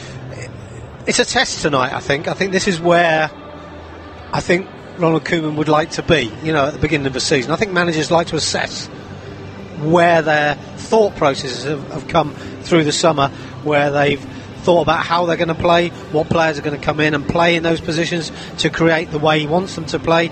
He's made suggestions that he needs people to score goals from everywhere, so it's no good just relying on perhaps like they did with Lukaku. So he suggested that he needs goals from every avenue. So, if that's the way he wants to do it, then this is the biggest test for them to get their season really going, and after the first win, who's to say they can't win again tonight? And the big issue with Everton last season, they were fantastic at Goodison, but on the road, very poor. They didn't win very many away from home, winless in their final 8 away league games, losing 4 of those and drawing disappointingly in others. They've not beaten the top 6 side away from home in a couple of seasons. That's where the issues lie, for me, for them to make the top 6. How do they rectify that? Well, I think what happens through a season, the manager assesses his side and his squad, and not only physically but technically and mentally as well. And I always think when teams are losing away from home, it's a mental problem. And I would have thought Ronald Koeman would have assessed that already now, and he'd have dealt with it through pre-season. He'd have made players aware that is one of the issues as to why it wasn't so good last year. And I like to think that players would say, you know what, he's made us aware of it. It's up to us. We want to be better players. We want to improve. Then we have to mentally be better than what we were last season. And players can switch on for that. There is the odd one or two you might think might not. And that is then down to Koeman as to who he gets rid of and who he keeps. Big game this evening, Monday Night Football, the end of the second game week of this Premier League season. We've already seen plenty of drama across the division. Here's Martial, the substitutes. Martial looking for Manchester United's 4th goal. Comes inside and does by Manchester United's 4th. They are producing something really special in the second half here. Anthony Martial scores Manchester United's 4th just as he did last weekend. Comes off the bench. Because in this moment everything is going in our favor. But it's not always motorway. We always find difficult roads and roadworks, and we have to be ready. Concentrates on the ball, he runs forward and he side puts the ball, sending Joe Hart the wrong way, and Charlie Austin ultimately wins the game for Southampton. 2 between Robertson and Mane didn't quite work out, but he ricochets to Mane, who does score a slice of fortune. And I'm really happy that we scored, and I'm really happy that we created chances in the second half. We had first half, like offensive football is always, I think, and making the right decision at the right moment. Morgan and Dunk at the near post. It's a deep one. Morgan! 2-0! There's now Robson Kanu gets a looking break of the ball. Steps inside the box. Could this be 1-0? It is! And this substitute, Robson Kanu! Nodded away, only as far as Capoue. On the volley, Capoue! Oh, what a strike! Berahino, lovely exchange of passes, and it's Stoke City who get the first goal, and it is Jesse Rodriguez who buries it into the corner of the net. Peter Cech with no chance. We have lost the game, we should have won, and so we cannot complain. We have no chance to look at ourselves. Into the feet of Kachunga, lovely return pass. Moy with a shot, wonderful goal! History is made! Huddersfield's first goal in the top flight. I asked for something extraordinary today from the stands, and they delivered. I'm very happy that the players were able to make all the supporters proud and pay back for this outstanding support. It's going to be Marcus Alonso to take it. Sensational! Stunning strike! Chelsea lead at Wembley. It's a prime position to get the ball into the box. Right footed from Ericsson. Oh, and it's in, and I think it's an own goal off Batshuayi. Tottenham's pressure has paid off. Marcus Alonso's the furthest forward. Batshuayi's in the middle, but he didn't need him. Alonso scored again, and Chelsea are back in front.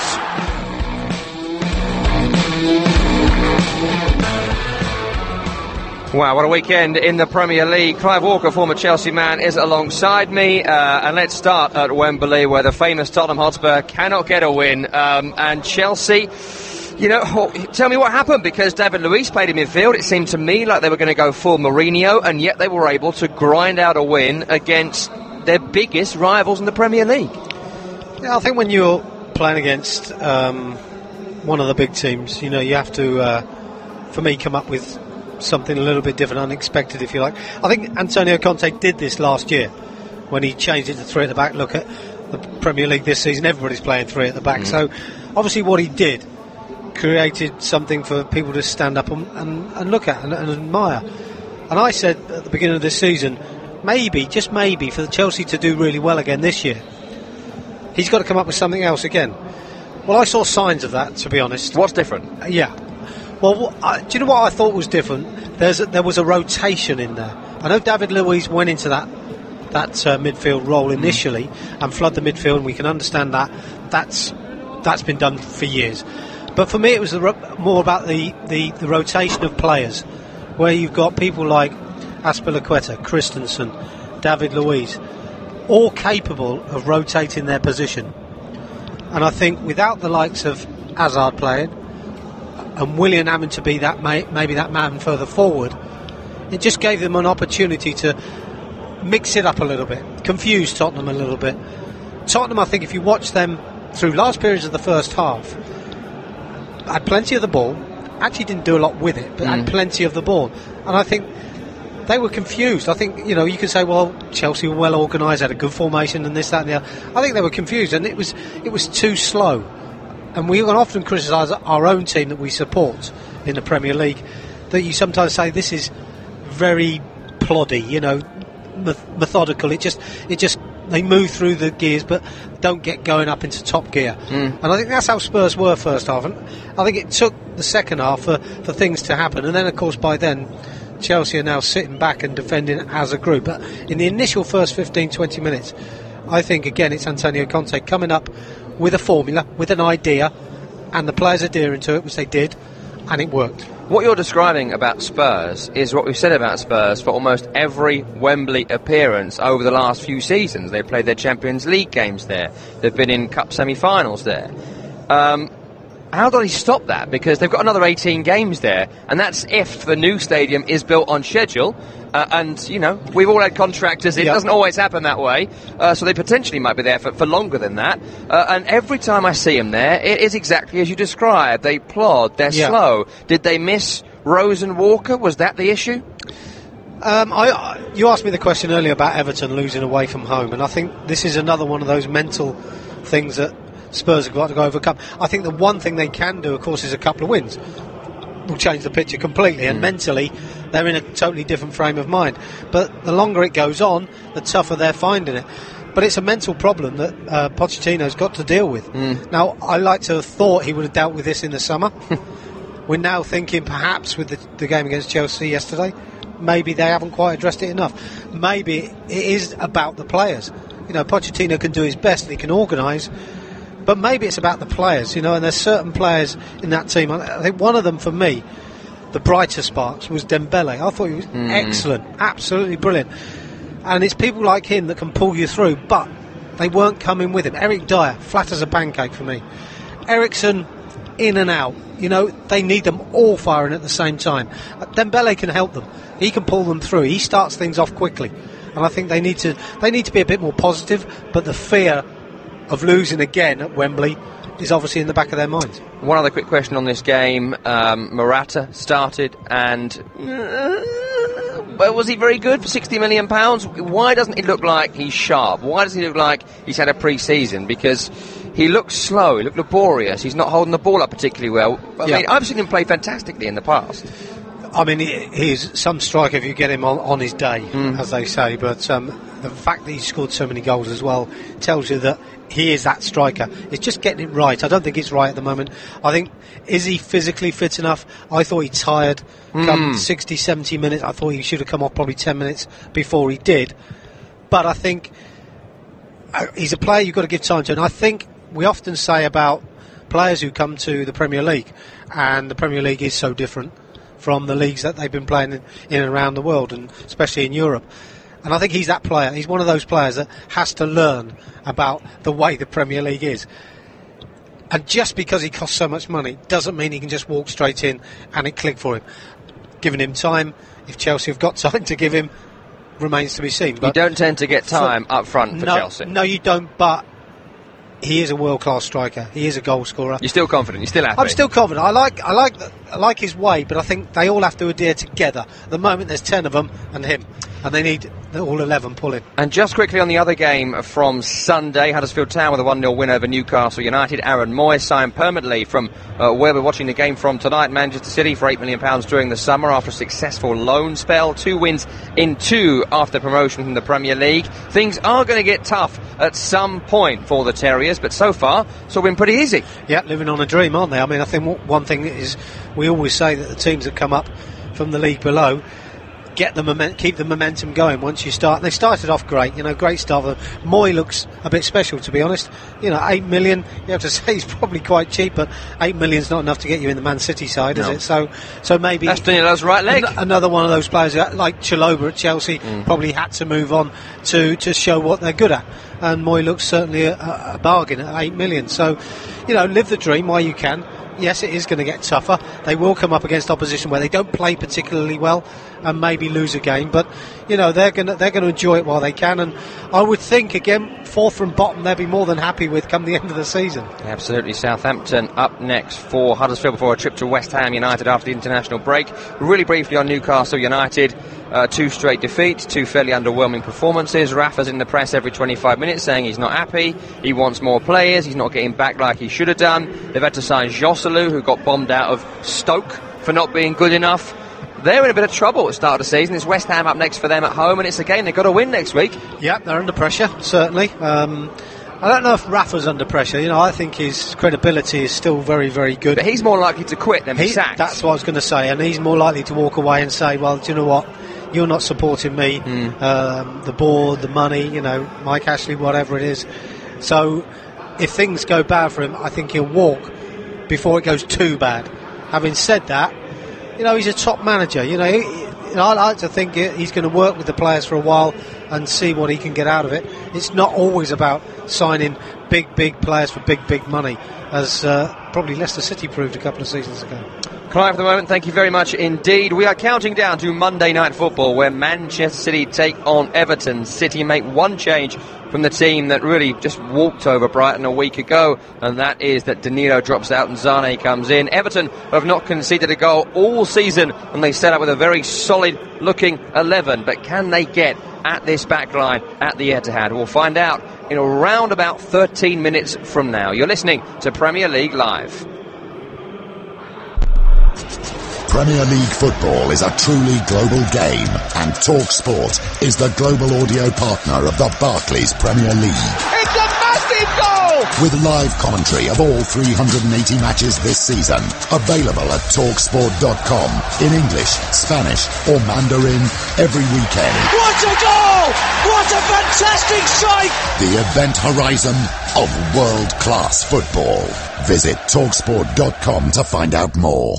Go to TalkSport.com and sign up now to play the free TalkSport Predictor game. Predict the results of the English Premier League games this season for the chance to win top-flight weekly prizes. From the Gunners getting away goals at Anfield to epic finishes at the Etihad. Click TalkSport.com/predictor and register now for the chance to go top of the table in the Ultimate Football Fan Tournament. The TalkSport English Premier League Predictor game. Available online and for free at TalkSport.com/predictor.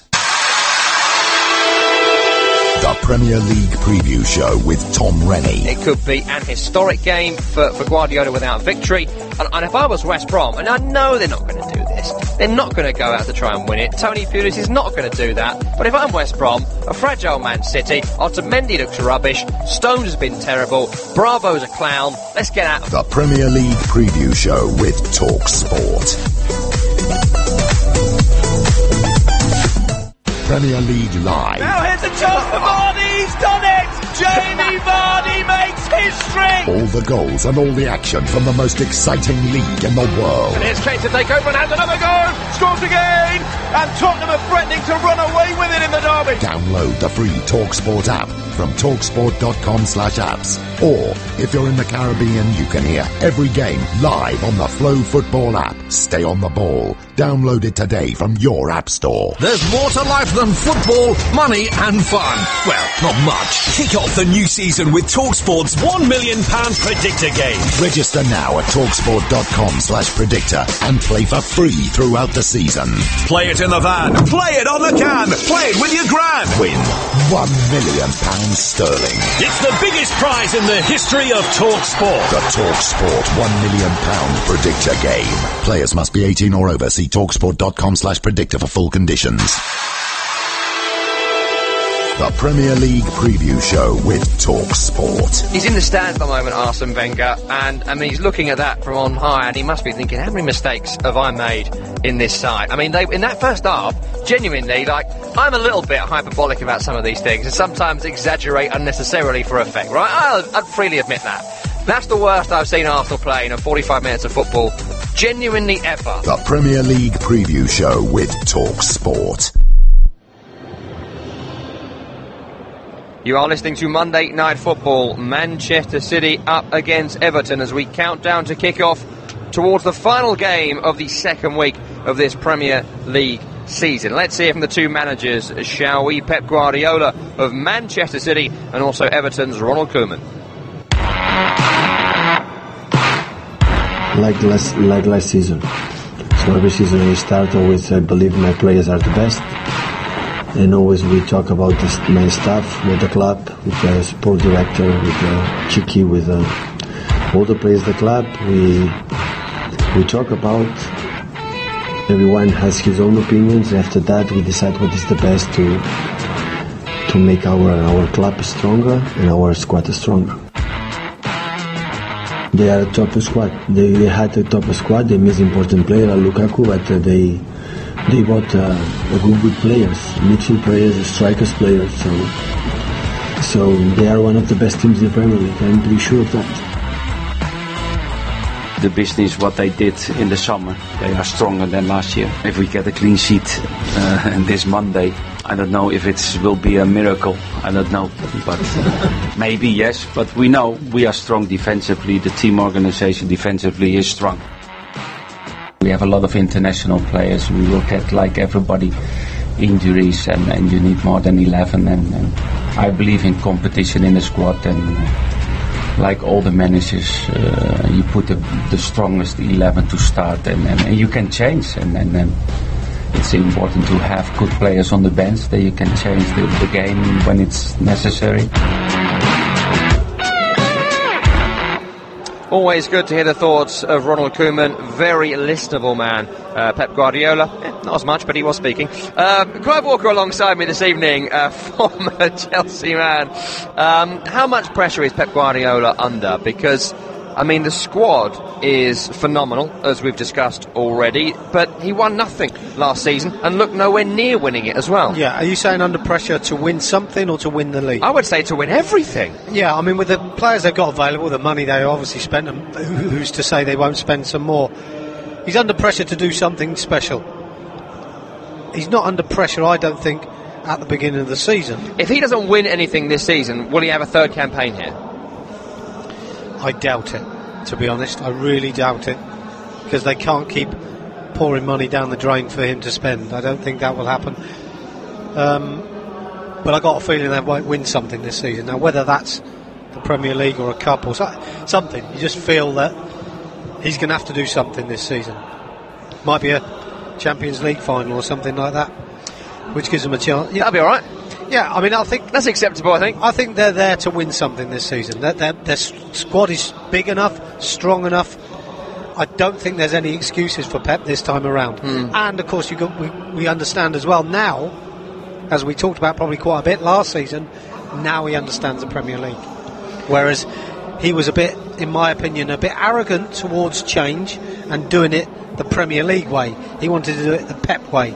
And maybe this season he might be thinking a little bit differently, but only time will tell. One thing that's going to be very interesting with City is how Jesus and Aguero play up front together and how long it continues, because no one's really doing two up the front.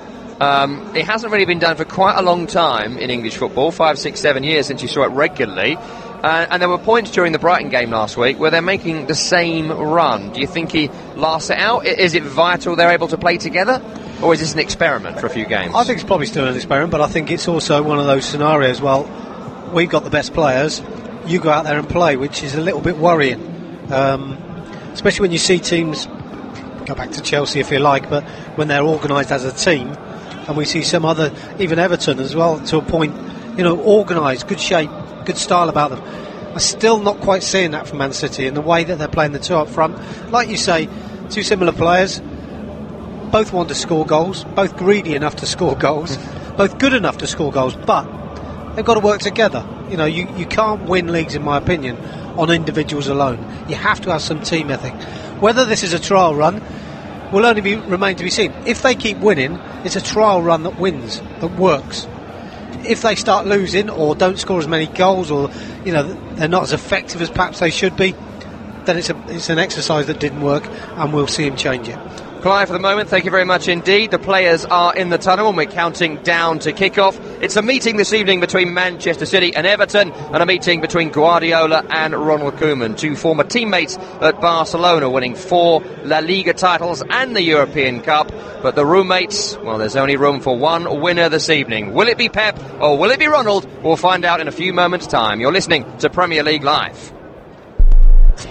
Premier League football is a truly global game, and TalkSport is the global audio partner of the Barclays Premier League. It's a massive goal! With live commentary of all 380 matches this season, available at TalkSport.com in English, Spanish or Mandarin every weekend. What a goal! What a fantastic strike! The event horizon of world-class football. Visit TalkSport.com to find out more. Go to TalkSport.com and sign up now to play the free TalkSport Predictor game. Predict the results of the English Premier League games this season for the chance to win top-flight weekly prizes. From the Gunners getting away goals at Anfield to epic finishes at the Etihad. Click TalkSport.com/predictor and register now for the chance to go top of the table in the Ultimate Football Fan Tournament. The TalkSport English Premier League Predictor game. Available online and for free at TalkSport.com/predictor. The Premier League preview show with Tom Rennie. It could be an historic game for Guardiola without victory. And if I was West Brom, and I know they're not going to do this, they're not going to go out to try and win it. Tony Pulis is not going to do that. But if I'm West Brom, a fragile Man City, Otamendi looks rubbish, Stones has been terrible, Bravo's a clown, let's get out. The Premier League preview show with TalkSport. Premier League Live. Now here's a chance for Vardy, he's done it! Jamie Vardy makes history! All the goals and all the action from the most exciting league in the world. And here's Kane to take over and has another go! Scores again!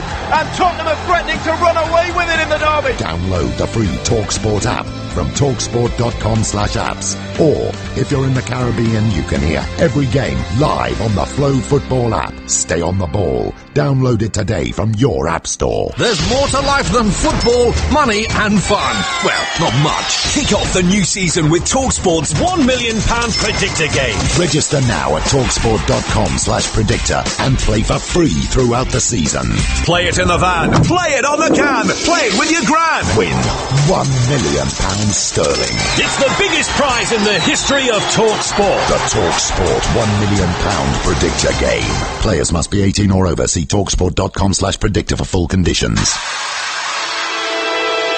The Premier League preview show with TalkSport. He's in the stands at the moment, Arsene Wenger, and I mean, he's looking at that from on high, and he must be thinking, how many mistakes have I made in this side? I mean, in that first half, genuinely, I'm a little bit hyperbolic about some of these things, and sometimes exaggerate unnecessarily for effect, right? I'd freely admit that. That's the worst I've seen Arsenal play in 45 minutes of football, genuinely ever. The Premier League preview show with TalkSport. You are listening to TalkSport's coverage of Manchester City against Everton from a very smoky Etihad Stadium. I'm your host, Tom Rennie. Alongside me, a former Chelsea, Sunderland, Brighton winger in Clive Walker. You are listening to Premier League Live. The reason we say smoky is because they've just set off, Clive, about 3 or 4 grand's worth of pyrotechnics. The players walked out. I can't see anything. I'll tell you what, it doesn't do the lungs any good for the players, you wouldn't think. How are they going to play in this? It was just like a fireworks party, wasn't it? It was pyrotechnics for about 30-40 seconds, and it's thick, billowing white smoke right across the stadium, and we can barely see the players right now from where we're viewing the game from. Hopefully, the players will be able to see each other. We'll be able to judge on the first 10 minutes. Yeah, maybe it doesn't look so bad from pitch level, but they just wonder about things like that, whether players are concerned about it at all, whether they question it. Whose thoughts was it to do it? Where does it come from? It's like trying to play down the pits. Yeah, but are the players thought of? I mean, it is a smoky screen, isn't it? I mean, and I think to have that hanging over the stadium for the first 10-15 minutes is not good for the players, for sure.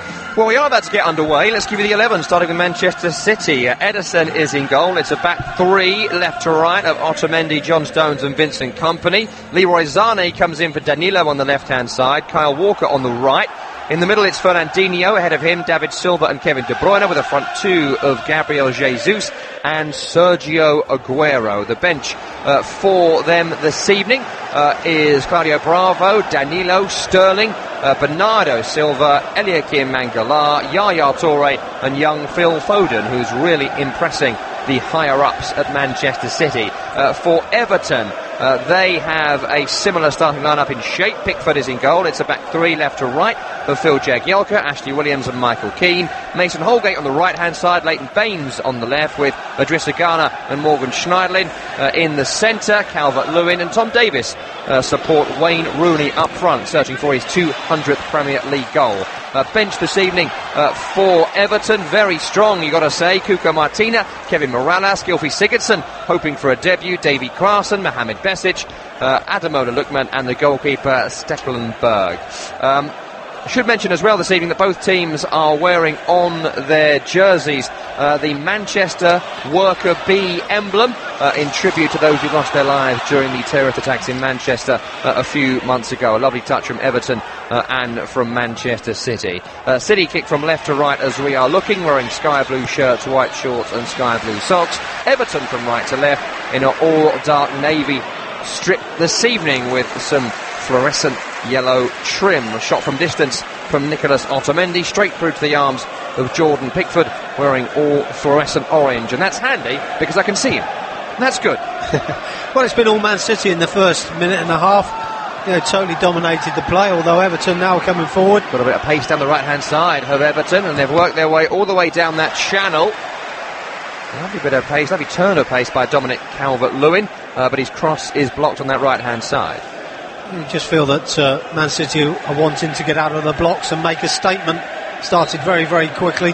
Good possession of the ball, good use of it without being too effective, but certainly getting about their game, making the ball do the work and really setting their stall out in the opening minute and a half. It's going to be very interesting to see that battle of pace on that side between Calvert-Lewin and Sané. He's not a defensive-minded player. I'll tell you who'll win it. I'll tell you who'll win it, Calvert-Lewin. He'll win it because Sané won't think about the defensive side, and by the time you give him a chance, Calvert-Lewin is away. That's a risky call from Pep Guardiola. Well, it's an attacking call, isn't it? I think he's looking for Sané really to go the other way and really make dents into the Everton back line, but I think it's more like being a positive move.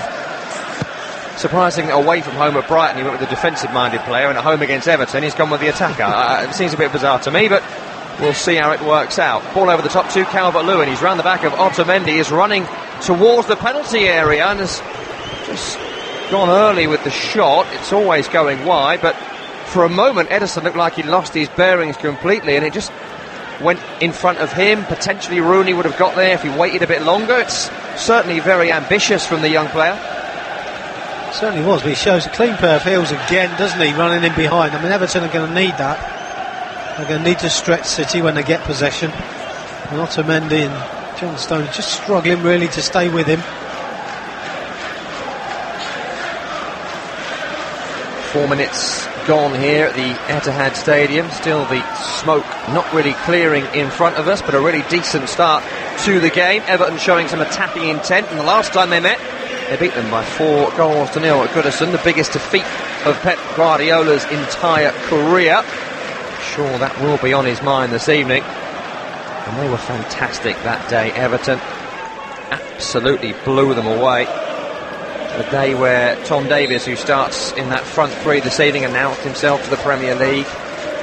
Ademola Lookman, who's on the bench, the same. City have possession on the halfway line. David Silva under pressure, goes back to Kyle Walker, making his 200th Premier League appearance this evening. Back to Kompany, across the halfway line to Otamendi, who edges his way forward and finds Aguero with his back to goal. Turns away from his man and just clips it in field, but it's a poor ball in field. Intercepted, but only as far as David Silva. Strong challenge by Garner. second challenge by Garner. It's a good tackle too, but the referee says it wasn't. He's wrong, but it is a free kick to Man City on the edge. Yeah, I'm not too sure, Tom. I'd like to see this from the other side, to be honest. I mean, it's good battling there. David Silva's trying to work his way to get out of trouble with lots of players around him. I'm seeing it again now from the other side. I think he's gone through David Silva to get to the ball. No. He has. It's a free right kick. Leg, round the side, gets the ball, then gets Silva. Get it. No, he's gone through the leg to get to the ball. Not for me, but the referee and Clive have agreed. This is where it's great because, opinions, everybody's got opinions on what's right and wrong, and even with the opportunity of seeing action replays, we still can't agree, yet the referee has to make a decision there and then, and that's why we criticise him from time to time, because we can't agree either. Bobby Madley, the referee that Clive is loving this evening, as this free kick comes in from the left-hand side. De Bruyne, it's low! It's hit Aguero, and it's saved down low to his right by Pickford. Didn't really get any power on that, Aguero. Pickford read it well. Yeah, not dealt with that, Everton, have they? It's a great ball in. Good pace. It's Wayne Rooney at the near post who gets the final touch, and it slots through to Pickford. It's a good ball in, nice low height, difficult to deal with, but you'd have to expect Rooney just to deal with that. First man to the ball, clear your lines. If it is an own goal this evening, will it count as his 200th Premier League goal? I wonder if it does. No, take him down to 198. No, that's true. I don't think it'll count, but we'll look into that. No, I don't think it won't do. Throw in for Everton in Man City territory, down the line to Calvert-Lewin. He's been crowded out, and City will break away with a lovely through ball forward to Aguero. Jesus making a run in behind Williams, but it's a ball outright to Kyle Walker. Foul by Schneiderlin. Poor ball from Kyle Walker stops the attack, and I think Morgan Schneiderlin will probably get a yellow card when things stop. Aguero stays down. He's got to get a yellow card for it. It's a poor challenge. Yes, he does get the yellow card. It's a poor challenge. He's trying to get back into position. Aguero's away from him. I mean, he's just sided him down. I mean, brutal, I would call that. You're absolutely right. I would question, when it goes to Walker and Walker's through ball is poor, where's the advantage there? Maybe I think that should have been taken back. No, I don't, you see. I'm going to disagree with you all evening. Of course you are. Aren't you? I mean, Kyle Walker's in good space. He's got time on the ball. He's not under any pressure. He can deliver where he wants to. It's a poor pass by him, so it shouldn't be brought back. He's been given the advantage because he's in space and he's not under pressure. I don't think there's enough advantage there. It goes right, ball forward, out of play. Don't agree. Well, that's twice you've gone with Bobby Madley. Do you know him personally, you big pals? I actually don't particularly think he's one of the best, so I think my opinion will change when he gets something definitely wrong. I'll let you know, Tom. We look forward to hearing about it. Clive Walker alongside me. Don't you tell me evening. He's right at the same time. Do you know what? Just for fun, I will. Yeah, I know you will, whatever happens, I'm doing it. Okay. Aguero looks like he's up and about. Schneiderlin yellow carded, and we are back underway. A high Pickford ball goes straight through to Kompany. It's out left now to Otamendi, who's over the halfway line, carrying the ball forward nicely this evening. 1-2 between De Bruyne and Zane, challenged by Mason Holgate, the right wing back. It's Holgate that's got the last touch, and that's a corner for Man City with 8 minutes gone. Yeah, it's going to be a test for Holgate, isn't it? I mean, Sane's coming at him, and he's got to be aware of players like David Silva running between the gaps and trying to cause problems. Holgate's got to stick to his task. Does well there, to be honest. Gets good footing. De Bruyne with the in-swinger, or Zane with the out. Standing over the ball on that far side, the two of them. It will be Zane's delivery towards the back post. It's looping, it's long. It's picked up by Aguero on the right side of the area. Lovely control and shot. Shot always going wide. Great control by Sergio Aguero. I wonder if that was an intentional pass to him, because the I'm not sure corner about was this. Extraordinarily long. Yeah, I'm not sure that he meant to pick him out. Having said that, Aguero's done what most if it's coming to a big centre back who's pushed up for a corner, all he would do is head it back or pass it back into the box. Aguero does what centre forwards do. They take a great first touch, sits it down and says, right, I want to try and get a shot away. Not the best shot, but he does get one just off target. 10 minutes gone, lively game here at the Etihad Stadium. Ball down the right hand side to Dominic Calvert-Lewin, which is intercepted by a challenge from Otamendi there midway inside the City half. And what Everton are doing here, Clive, is something I'm really pleased to see. They're actually trying to play a game of football with Man City and not just coming here and knowing they're inferior immediately like 90% of teams do. Yeah, mentally they've got themselves right for me, Everton, at the moment.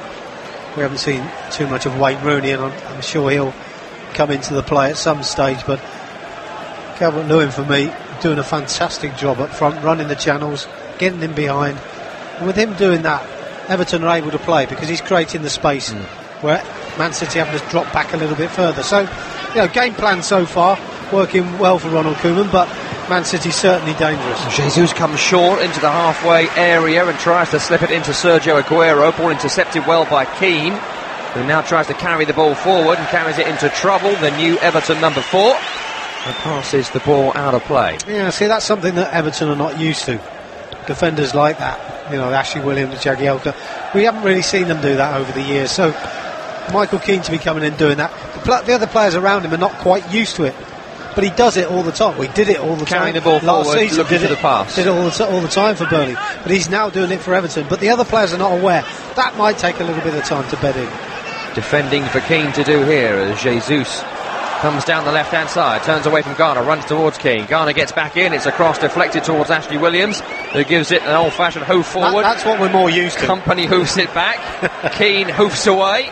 Fernandinho gets his foot on it and tries to find Aguero. He does find Aguero. Aguero gets a shot away, blocked by Phil Jagielka, and it's off for a corner to City on the right. Yeah, although they looked like they were getting good positions there, City, I thought Everton were well organised, and they seemed quite comfortable with City coming forward. Even when Aguero gets the ball, there was no panic. There was no I've got to dive in here or I've got to move my position. Jagielka does well. Good defending, experienced defender, just gets his body in the way. Yes, it goes for a corner, but I think that's good defending by Everton as a group. As it has been for every single game this season for Everton, as De Bruyne's corner went deep, away by Williams. Shot from distance, always flying over from deep from Jesus. Again, though, it feels like that's a proper tactic because Aguero pulled off back and Jesus is miles out the area. Yeah, there's obviously a plan there, isn't there? And Jesus is probably one of those players that you want 30 yards from goal, and if the ball is headed clear or is moved out the penalty area by Everton, he's the man coming onto it. He's the one with a good strike from distance, whereas Aguero is the type who scores from everything from inside the box. 12 minutes gone, City 0, Everton 0 on Premier League Live with Tom Rennie and Clive Walker for Monday Night Football, whatever your name is. Ball down the right hand side for Everton in a defensive position.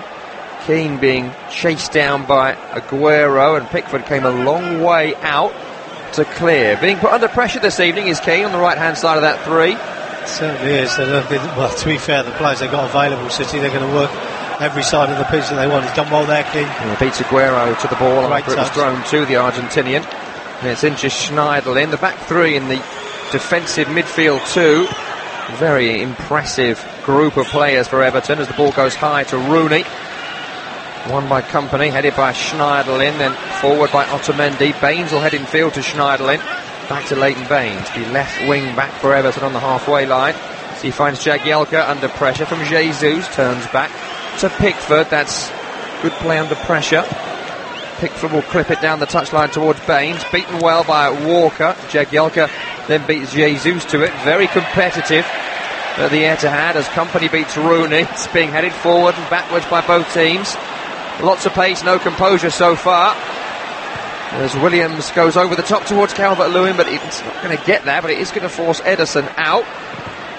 And his clearance down the line is charged down by Dominic Calvert-Lewin. And in fact, it seems it hasn't ricocheted off the Everton man. It is just straight out of play from the latest man to try and prove himself as City's number 1. Yeah, I'm wondering if the Everton players, and Ronald Koeman especially, probably quite happy with the situation at the moment. Here we are, nearly 14 minutes in. They've been all right, Everton. They've stood their ground, like you say. They've tried to play at times. Yes, they've been under pressure, and you're going to be against Manchester City because of the quality of players that they've got. But as a group, as a team, they seem to be sticking together well, and I wouldn't be surprised if Ronald Koeman is reasonably happy with the situation. He's right to be. They've contained City, no clear opportunities, look defensively strong, and are trying to play football. And that's really all you can ask in a game like this. I think if you go 10 men behind the ball from the start, you're already beaten. But if you do go forward like that... Yeah, you're asking for trouble because Man City will grind you down. They're that good. Just then, though, Everton tried to be a bit ambitious, and City won it back and pounced, and it took some scrambled defending from 2 or 3 Everton players to get it out of play. And we saw it against Brighton last week, didn't we? They were deep, they defended well, but as soon as they crossed the halfway line, that's when City took the lead. But eventually you're going to have to, and that's the issue with playing so deep the whole game. Yeah, I mean, every team that comes to the Etihad here and has to play against Man City cannot sit deep for 90 minutes. It's not going to happen that you're going to win matches. So at some stage you are going to have to be a little bit more inventive and try yourself a little bit. The one thing you don't want to do is give a goal away too early. De Bruyne with a shot from distance for City, found by Fernandinho. No runner for the Belgians, so he did go long, and it's a big clearance from Pickford towards Calvert-Lewin, who's done brilliantly to control on the chest, knock it into his own path, and find a release to Davis, who shoots. Didn't quite get hold of that, Tom Davis, but that was brilliant again from Calvert-Lewin. Picks up the high ball, heads onto himself, and then creates the chance. Fantastic. I'll tell you what, who needs Romelu Lukaku? If this guy starts putting balls into the back of the net, you know he's going to be a fantastic player. The one thing I would question there was Wayne Rooney. When the ball was played long by Pickford, I just saw him sort of amble up behind Calvert-Lewin because I don't think he thought he was going to control it and be able to play.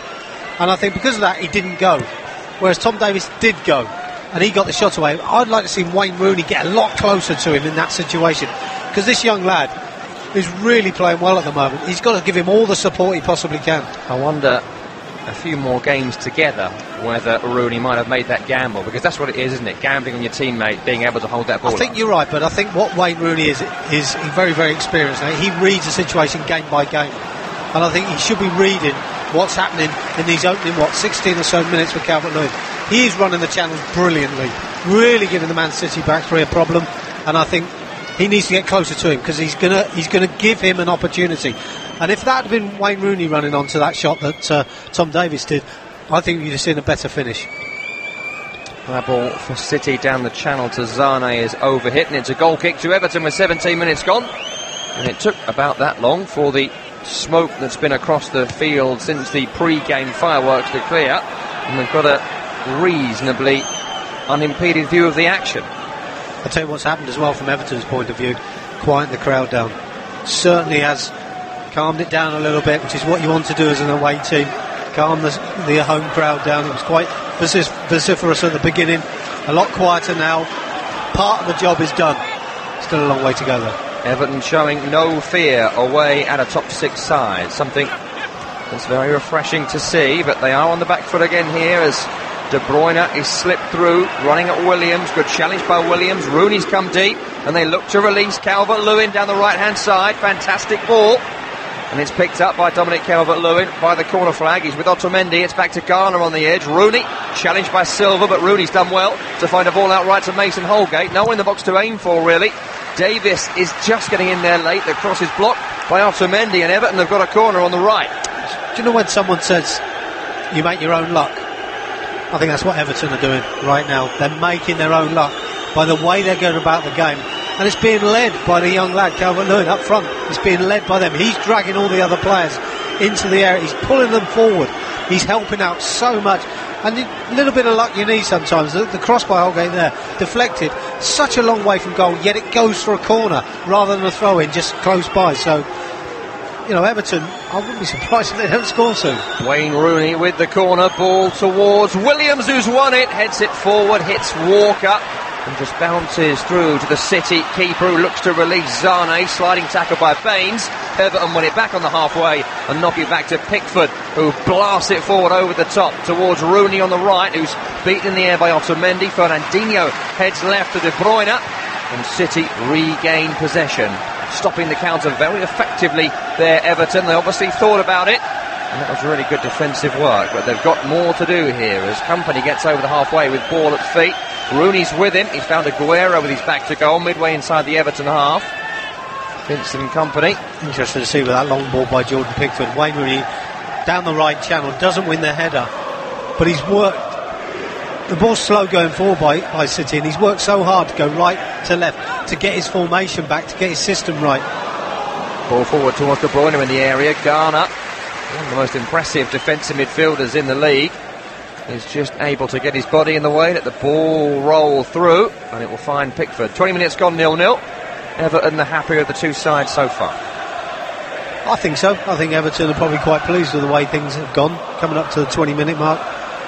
Not really been threatened too much by the front two of Manchester City, but there's still plenty more in this game. It's still quite open. It's been quite a, I won't say exciting game to watch, but it's been quite informative in the way both sides have been sort of set themselves up to play. Ball on the left-hand side towards Zane. Good defensive work by Mason Holgate to get his body in the way and blast it long. It's up to Calvert-Lewin, who's won the first header, but instead of heading it onto himself like last time, heads it towards Otamendi, who finds John Stones at the centre of those three defenders. 20 minutes gone and City have had 64% of the ball, but haven't really tested Pickford so far. A couple of daisy cutter shots that have gone through to the goalkeeper. There's all they've mustered so far. A very fast moving game. Here's David Silva on the left hand side. Easier to spot these days with the shaven head, but a poor ball on the left hand side through to Jesus, gets Everton back in possession. Pickford will go long. Calvert-Lewin will head on towards Rooney superbly. He's now made a run. Rooney can't find him because he's crowded out by players, but finds the ball outright. Yeah, well, that's okay. You know what they're trying to do. Jordan Pickford's got a great striker of the ball, and he really does get some distance. Calvert-Lewin's winning almost everything up there, and that's what I said about Wayne Rooney and possibly Tom Davies as well. Got to get closer to him when they know Pickford's going to play long. Everton being forced back to the halfway line. Good pressure from City, but Schneiderlin and Garner were good under pressure there. It's back to Williams. City pushing high. Jagielka has it now on the left hand side inside his own half, forced to go over the top, and Company wins it. That's what City were hoping that Jagielka would do, and they look to counter with Kyle Walker into Jesus, turns away from Garner. De Bruyne with a lovely first-time ball in field to Silva, who's got away from Keane. He's driving forward. He's got Aguero ahead of him, and Aguero couldn't get there, and he bundles over Mason Holgate in frustration. Just a moment there where City were able to pick a little hole in that Everton. It's that first-time ball by Kevin De Bruyne, absolutely brilliant infield towards David Silva. I don't know why he doesn't pull the trigger, to be honest. And to be fair to Mason Holgate as well, he's just got himself into a great position. He's not sure if Silva's going to shoot, he's not sure he's going to play it to Aguero, and he's got himself between the two of them, and he's absolutely spot on with his positioning there. It's been said a lot about David Silva down the years, almost a perfect player, apart from the fact he just doesn't score as many goals as you feel he should for the positions he gets in. 40 Premier League goals in over 200 games for City. Is it enough? I don't think it's bad from a midfield player. The only thing you would say is that the wonderful talent that the young man has got, you would expect him to score more because of the positions that he gets into. And I think sometimes it's that time he doesn't shoot. You know, I think that's when you ask questions of him, because he does get in such great positions. But here comes City again. They've won it in their own half, and they've found Aguero in the centre of the field. He's driving forward. He clips it into the face of Zane. Maybe being pulled by Michael Keane. Nothing given by the referee, and Everton will look to counter down that right-hand side. It's a ball down the channel towards Calvert-Lewin, who's got there again before Otamendi. Rooney up to support. Calvert-Lewin slows it up towards the penalty area. It's back to Davis, who gets away from De Bruyne. Lovely turn to get away from Calvert-Lewin. Surely fouled there. The referee's given a dive against Davis, as opposed to a foul from Otamendi, has he? Looked like he was there. And it's a yellow card for Davis as well. We'll need to see a replay of that. It seemed like a pretty clear foul to me. Are we going to disagree again here, Tom? Well, I mean, maybe he's deceived me. Let's have a look at it. I think it's a foul.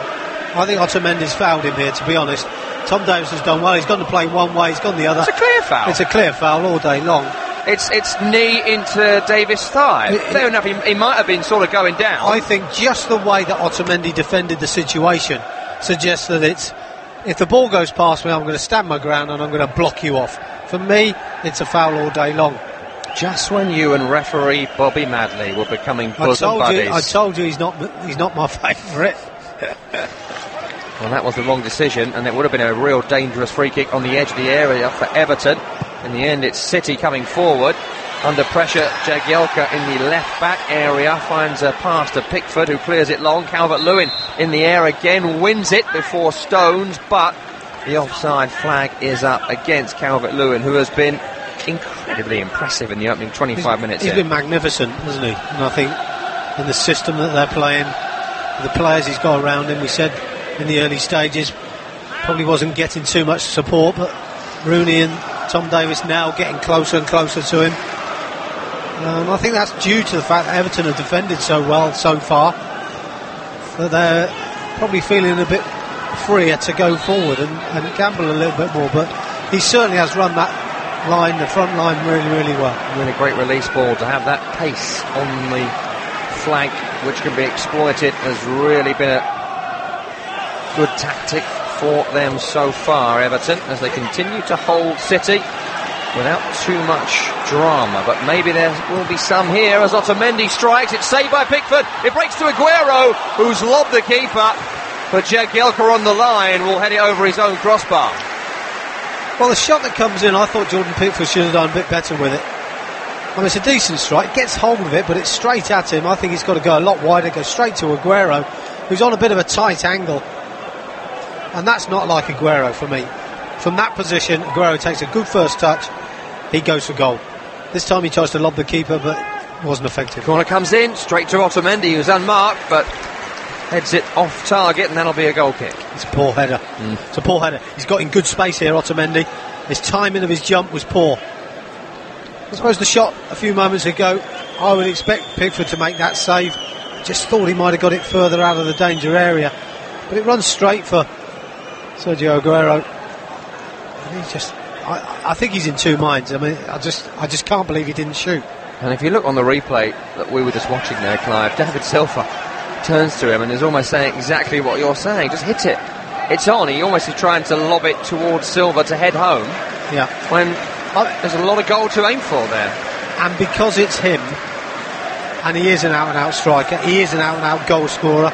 You ask any goal scorer in those situations, going back to years, they'll all say, yeah, I would have shot there. And there's year one let off Everton. Brighton got one last week before he scored a few minutes later. They'll need to try and keep that door closed to the deadliest marksman in City history.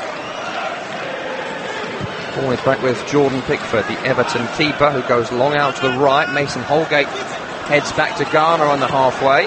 Rooney drops deep. Here he is now, picks it up and turns forward. An assured presence up there this evening for Everton as Wayne Rooney. 1-2 with Davis. Back to Garner again.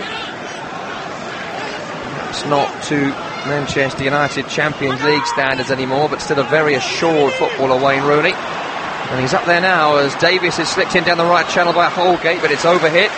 Stones comes across and clears away in the left back area. Not great clearance. Garner has it. Silva nicks it off him. It breaks to Rooney. Rooney will find a pass back to former United teammate Morgan Schneiderlin. Keane down the line. Another from United in his past. Pass through to Schneiderlin. Good challenge from John Stones, sliding in, throwing Everton. And a couple of times there, John Stones coming across the line and covering round behind Otamendi, and I'm not sure what Sane's doing when and Everton have a slow build-up. I'm not sure what sort of position he's trying to take up to help out. Backheel Davis into Calvert-Lewin, but it's won back by Fernandinho, up to De Bruyne, midway inside his own half. Finds a lob release to Silva, who's in the centre circle, and he's got a runner in Jesus, another in Aguero. He finds Aguero. Aguero's in the area. Great defending by Jagielka, just to ease him wide. It's back to Walker. Walker to De Bruyne. On the edge against Garner. Good challenge by Idrissa Garner. Davis gathers, then finds the ball back to Garner. It's a ball forward to Calvert-Lewin, trying to turn company. Challenge by Kyle Walker on the halfway. That's a throw-in to Everton. Brilliant passage of play. Yeah, it was terrific by City first and foremost, but great defending by Jagielka. Absolutely brilliant. Just lent on Aguero slightly to ease him away from the ball. Aguero tries to stay on his feet, which is not always something he does, but we'll accept it on this occasion. And then Everton try to play out the back, which is good to see too. Got the balance right with the heaviness of the challenge, did Jagielka. For the opposite example, you can maybe look at Pablo Zabaleta at the weekend. You can always ease into a defender, but you've got to get it really right, and that's what Jagielka did there. Absolutely, and again, experience should tell them. Zabaleta's got plenty of it. Free kick then for Everton. Ball down the line. Sane in that position, Tom, that we talk about. He doesn't know whether he's going forward or going back. He's got into that position. He's very, very clumsy. Climbed all over Holgate.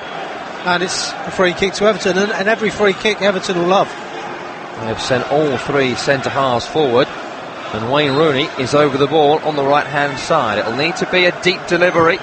It is from Rooney towards Keane, but it's far too deep from Wayne Rooney. And that's going to be a goal kick. Overhit.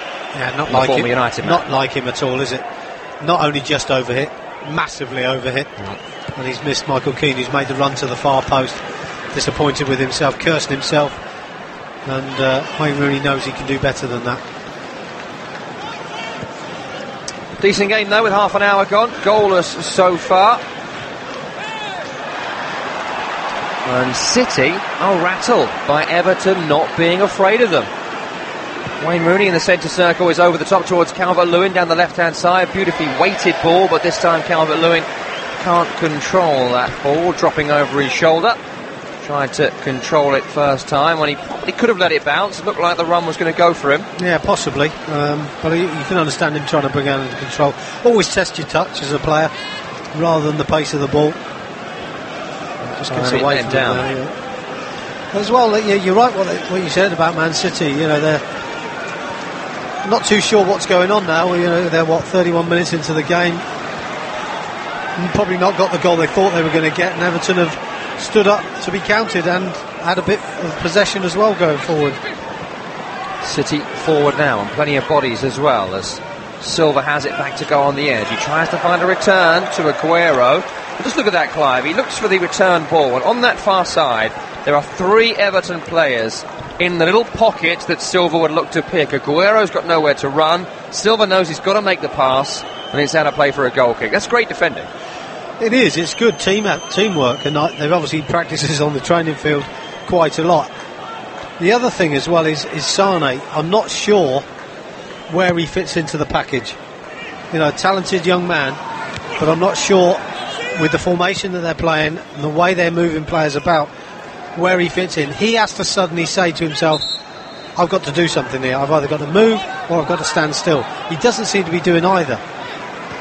We still wait for Benjamin Mendy to make his debut, the other £50 million fullback who may be playing in that position, but for the moment City are coming forward with De Bruyne. De Bruyne has found Aguero. Aguero's in the area, and Jagielka, he's fallen over, and as he falls, he's fallen into the path of the ball. Can't believe his luck there, Jagielka. Goodness me, I mean, the other Man City players are screaming at Aguero, you know, as if to say, why didn't you shoot? That's Rice. Why didn't you get your shot away? You know, he's inside the penalty area. Surely, as soon as Jagielka goes to ground, he's got to do something to create a chance, or at least get his shot away on target. Doesn't either. It was like a falling tree, and he was just trying to pass underneath it before it fell. It was like watching a really weird budget version of an Indiana Jones movie. I really enjoyed it. Lucky defending, good defending from Everton, getting bodies in the way however they can. Still goalless at the Etihad. It's a lovely through ball from Jesus to Silva. Tries a return. It's too heavy for Gabriel Jesus, and it's cleared away. Silva again just looking for the perfect pass, and it's not coming off so far for him. Yeah, he's trying to hit that one blind, doesn't he? Just trying to put it into an area where he thinks Jesus is going into. Aguero looks to turn Jagielka, which he can't. Cleared forward from Everton. Davis can't beat Fernandinho, and Otamendi will retake possession for City. It's into Aguero. Backs into Jagielka, then runs in field. Clip ball towards Silva. It's a lovely ball to Silva, who's hit the post. David Silva did everything right. Brilliant control. Great effort, post and away. What a fabulous pass that was. Over the top onto David Silva's left foot, coming in on that left-hand channel. It's where he wants to be. We talked about him scoring more goals. What a chance for him. He's got to score from there. Smashes it against the near post, and Everton get away with it again. That's as close as we've come, and you can hear around the Etihad Stadium. 20 minutes ago, Clive said it was quiet. It's not now, as City start to get on top, but they haven't scored a goal. And Everton still dangerous on the counter. They go over the top towards Calvert-Lewin again. Company has got there first. Zane back defending, has given the ball away to Calvert-Lewin, and he and Holgate can carry it forward. Rooney and Davis for support. 4 in this attack. It's slipped through to Calvert-Lewin in the area. He's into Rooney! Wayne Rooney scores! For Everton against City. Wayne Rooney scores his 200th Premier League goal, and you just knew the former United man would do it at the home of the citizens. City 0, Everton 1, Wayne Rooney again. Well, you're actually so pleased for him, aren't you? But I did question about Leroy Sané, what he was doing, where he was playing, what he was doing to help the City cause, and to be honest, he's the one who's made the mistake. He's given the ball to Everton inside his own half in a wide position. Everton have 4 players in an advanced area. And Calvert-Lewin, brilliant, absolutely brilliant. Sits Otamendi on his backside inside the area. Poor defending by him. Fired the ball across the box. Wayne Rooney's got a good contact on the ball. Just trying to steer it goalwards. Got a deflection off of the goalkeeper. It's in off the post, but who cares? Wayne Rooney gets his 200th goal. Look out for the newspapers right across the world tomorrow. Everyone has already written it. Would Roo believe it? City 0, Everton 1, Wayne Rooney on 35 minutes. Brilliant play again by Holgate and Calvert-Lewin. It's been a threat all game, and just moments after Silva hits the post, Wayne Rooney hits the back of the net. Quick question on the goalkeeper there. He's had nothing to do, Edison, and what he has done is let a shot that did go basically straight at him in the back of the net. Yeah, I suppose in some respects, yeah, but when it comes from that close range, I don't think you can put any blame on the goalkeeper. The blame starts with Sané for me, then it goes through Otamendi, who falls on his backside, you know, and that's where the problems lie, not initially the goalkeeper. City looking to strike back as Silva makes a run. De Bruyne looks to lob it to him. It's away by Everton, who lead at the Etihad. Good challenge by Davis. City have possession again, though, with Zane, who's turned away from Holgate, running at Garner. But the referee has given a foul against Holgate for a shirt pull. Surely not against Garner. No, not from against Garner. No, it's a coming together. Was there a great deal of contact? It's your mate Bobby Madley again. One thing your mate Madley. I think you'll find, Mr. Walker. One thing that free kick comes in from De Bruyne, headed on by Vincent Kompany, headed over by Vincent Kompany, and it's breather time for Everton fans. You're leading 1-0. Yeah, one thing that Everton have got to do, probably try and see this through to the break as well. I mean, you know, they know for sure that Man City are going to kind of keep coming and coming and coming. There's not a lot they can do. Just looking at the opportunity for David Silva. Michael Keane gets a little bit flat-footed. Just seeing the goal now. Calvert-Lewin, absolutely brilliant. Fernandinho commits himself to a tackle. Calvert-Lewin just cuts back in field, calmly finds Rooney. Rooney finds a shot on target. He's not that close to the keeper, and it is right at him. That's not good goalkeeping. I mean, we can find an excuse, sure. Slick surface, smoke billowing, whatever. Pace but he's meant to be, what's he worth, about 400 million or something? I mean, I'll find the exact number, but they spent big money again on another keeper, and he can't make a simple save. They can't spot a keeper. They're incapable. This scouting team. Well, I expect that's where the questions will come. It won't be with Guardiola. They've given the ball away again. £34.7 million he costs, Edison, and it's a simple shot straight at him. First thing he's had to do, and it's 1-0. Claudio Bravo, of course, at Goodison, had 4 shots on target to save and didn't save one of them, and that's why they lost 4-0. Mind you, Joe Hart can't save anything either. I don't know. Maybe it's a thing with being at City at some point. Well, maybe it is. Gives us all hope. Bring back Casper. That's the next one. City got a free kick just over the halfway line, which Silva takes short into Fernandinho. John Stones, who was the man playing Calvert-Lewin onside in the goal build-up, looks right to Kyle Walker. Here's Otamendi. Chips it cross-field to Vincent Kompany in space. Controls on the chest and carries forward the City captain. Davis with him. It's forward to Zane, trying to turn Holgate. Infield. Davis puts a challenge in, as does Holgate. Zane still fighting for it. Holgate gets his body in the way. Good work by Mason Holgate, but Zane didn't give it up. It's a good battle, isn't it? And we said it would be. That's what you know. Two of them are really, those Man City fans over that side. That's a foul throw as well. Oh, good. You're loving Bobby Madley, aren't you? Well, I'm not sure if it was him or the Clive assistant Walker's referee. favourite referee, Bobby Madley, gives a foul throw. Well, it was. Okay, it was. He's got it right. There's nothing wrong with that. That's what we want the referees to get things right. We want. It is a foul throw, which is unforgivable, really. Did you ever do a foul throw as a winger, Clive? Probably. We'll come back to that. And City are coming forward. Ball in towards Jesus from De Bruyne. He's claiming a penalty. Is Jesus. He's gone down, but not in a million years. Never a penalty. No chance. Good defending, Michael Keane. Is that desperation from City already with 40 minutes gone? There's plenty of football left here. I think the ball's just away from him, isn't it? And he's on the full stretch trying to bring it under control. He's in a good position, to be honest, and the pass probably wasn't the best. I think a little bit of a softer pass, and it might have given Michael Keane a bit of a problem, but the pass was hit with pace and it was just off target, so he's on the stretch. And when he was on the stretch, Michael Keane's just leaning into him again, that leaning in without leaning in too much scenario, and he's got it right. Good defending so far from Everton across the board, and they're coming forward over the top here. Davis is the target. Otamendi isn't there. Company is, and he does well to win the ball and find a ball to Zane ahead of him. Back to Stones. Here is Zane. Forward to Silva. Midway inside his own half. Turns away from the tackle of Davis and goes back to John Stones on the edge. Stones forward down the right channel to Otamendi.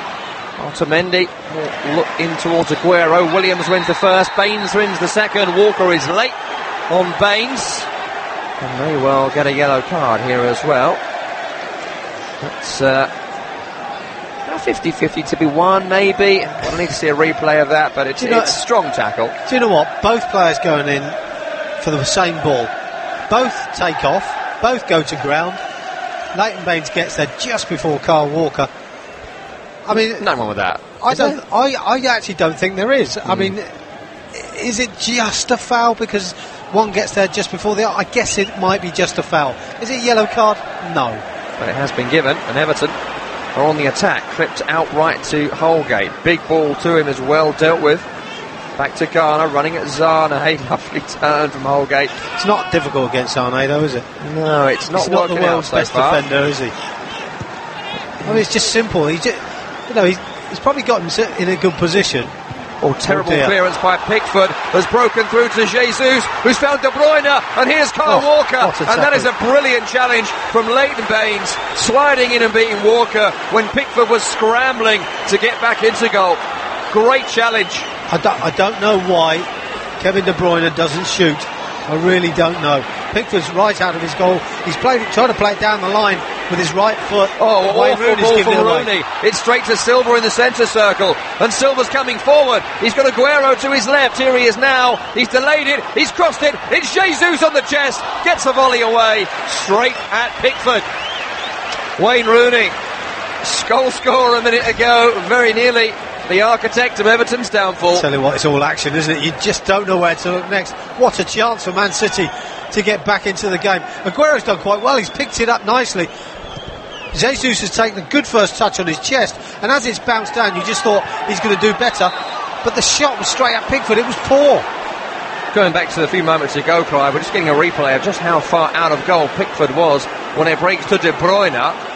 And it's not the first time tonight you've said, why didn't he shoot? Yeah. Why aren't they shooting? I haven't got a clue. Is it lack of confidence? Do they want to make it? My friend Mr. Madley here has got a card out. And it's going to be a second yellow card as well. And that second yellow card is for Kyle Walker, and Kyle Walker's just been sent off. Now, we need to see a replay of what's happened here. But Guardiola can't believe it, and we haven't seen it. Let's go back to it. He's mystified as well, Pep Guardiola. He hasn't got a clue what's going on. He knows he's been sent off, of course, but he's looking for an explanation. I suppose a lot of the people in the stadium are as well. Now, it's a clearance, and there is a collision, and just moments ago we're talking about the first booking, which should not have happened. The second one has been given by Bobby Madley, and we're going to get the replay now. It's a big clearance from Pickford, and he's kind of tried to run across Calvert-Lewin as he caught him with an elbow. What is this? That's not a yellow card.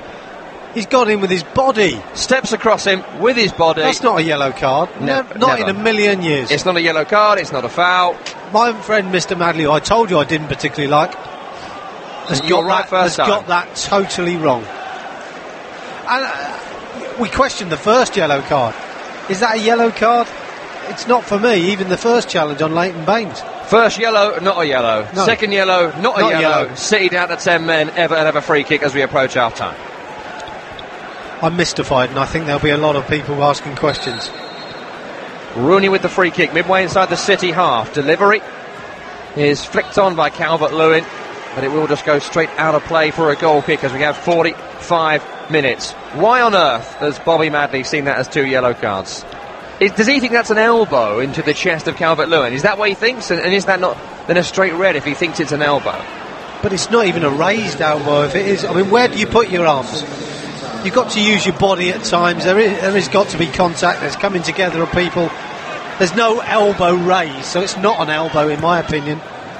So what he's given it for, I really don't know. There's nothing wrong with stepping in front of someone and blocking them off. That would be arguably just a foul, nothing more. City down to 10. City trailing. Late challenge by Fernandinho as they start to lose their heads a bit, and we know that Fernandinho does that.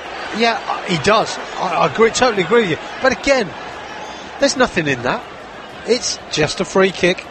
Is that any worse than what we saw Kyle Walker do just a few minutes ago? Absolutely not. It was probably worse than what the first yellow was given for. But no yellow forthcoming there for Fernandinho. City down to 10 men.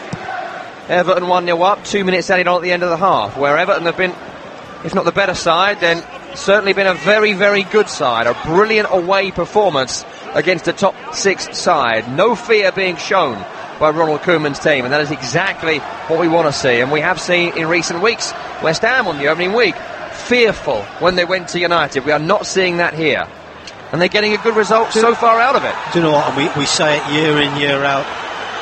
This is what the Premier League's all about. This is why it is so good. This is why we love watching it, because you just don't know what's going to happen next. High ball towards Wayne Rooney, won by Stones, flicked forward by Fernandinho towards De Bruyne, and we're having a break in play because an offside flag has gone up, maybe against Rooney when the initial high ball came in.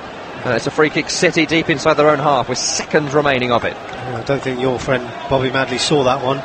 Took a bit of information from the assistant referee to let him know he got his flag up. Whistled a little bit late, but... And there is the half-time whistle from Bobby Madley and the customary half-time boos from the home fans as Manchester City, despite dominating possession as you'd imagine, are trailing by a goal to nil. And 2 Premier League games into his return to Everton, he scored twice, Wayne Rooney. That's 200 Premier League goals for him. And the Toffees lead 10-man City by a goal to nil at the break. Listening to Premier League Live. Premier League football is a truly global game, and TalkSport is the global audio partner of the Barclays Premier League. It's a massive goal! With live commentary of all 380 matches this season, available at TalkSport.com in English, Spanish or Mandarin every weekend. What a goal!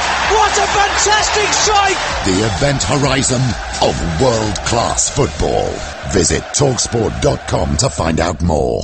Go to TalkSport.com and sign up now to play the free TalkSport Predictor game. Predict the results of the English Premier League games this season for the chance to win top-flight weekly prizes. From the Gunners getting away goals at Anfield to epic finishes at the Etihad. Click TalkSport.com/predictor and register now for the chance to go top of the table in the ultimate football fan tournament. The TalkSport English Premier League Predictor game. Available online and for free at TalkSport.com/predictor.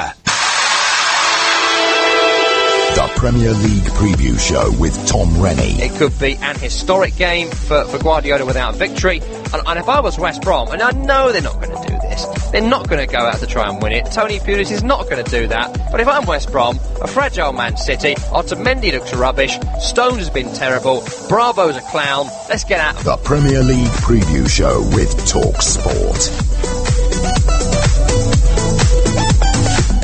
Premier League Live. Now here's a chance for Vardy, he's done it!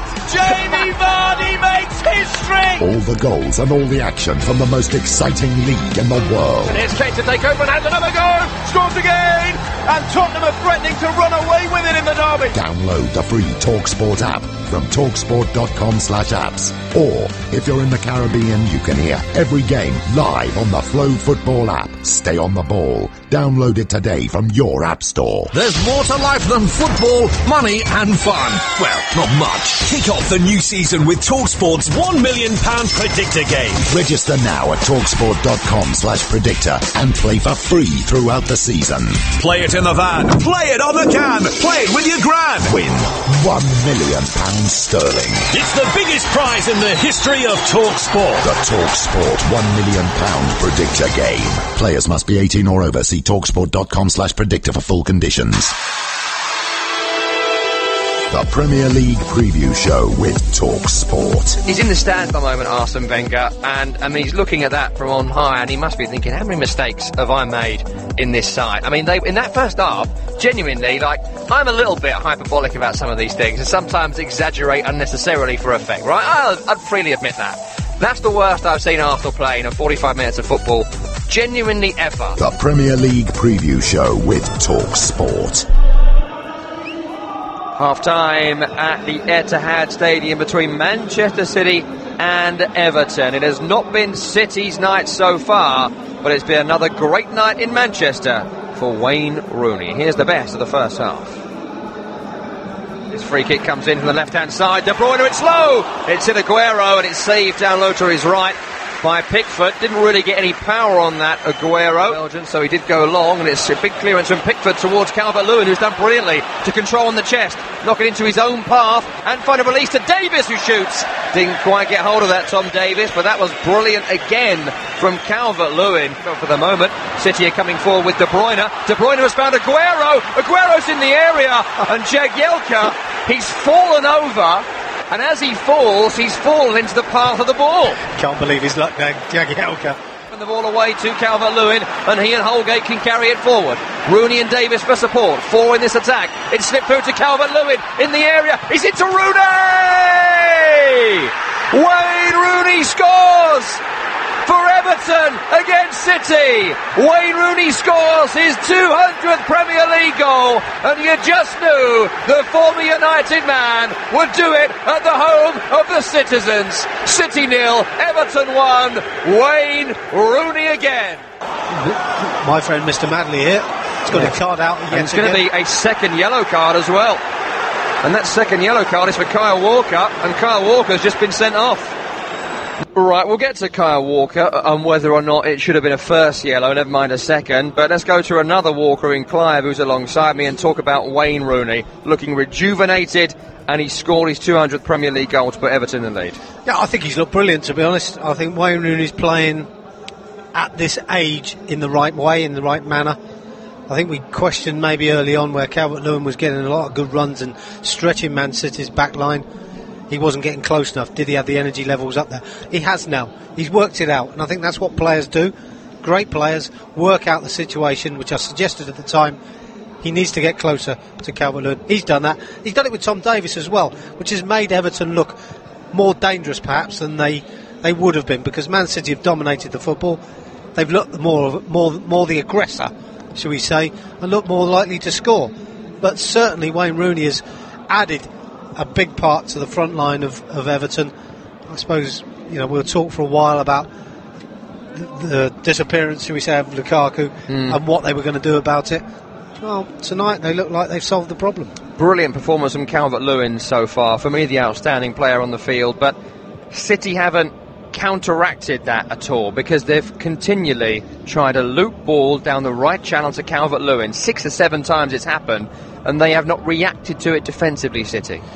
No, they haven't. And to be honest, what they're trying to do, City are playing the 3 at the back, so the spaces are always down the lines. And what they've got, Everton, is a willing runner, a quick, tall, strong, physical runner, that when he gets there, he's not frightened to try and hang on to the ball. As soon as he takes a touch, that's where Man City have struggled.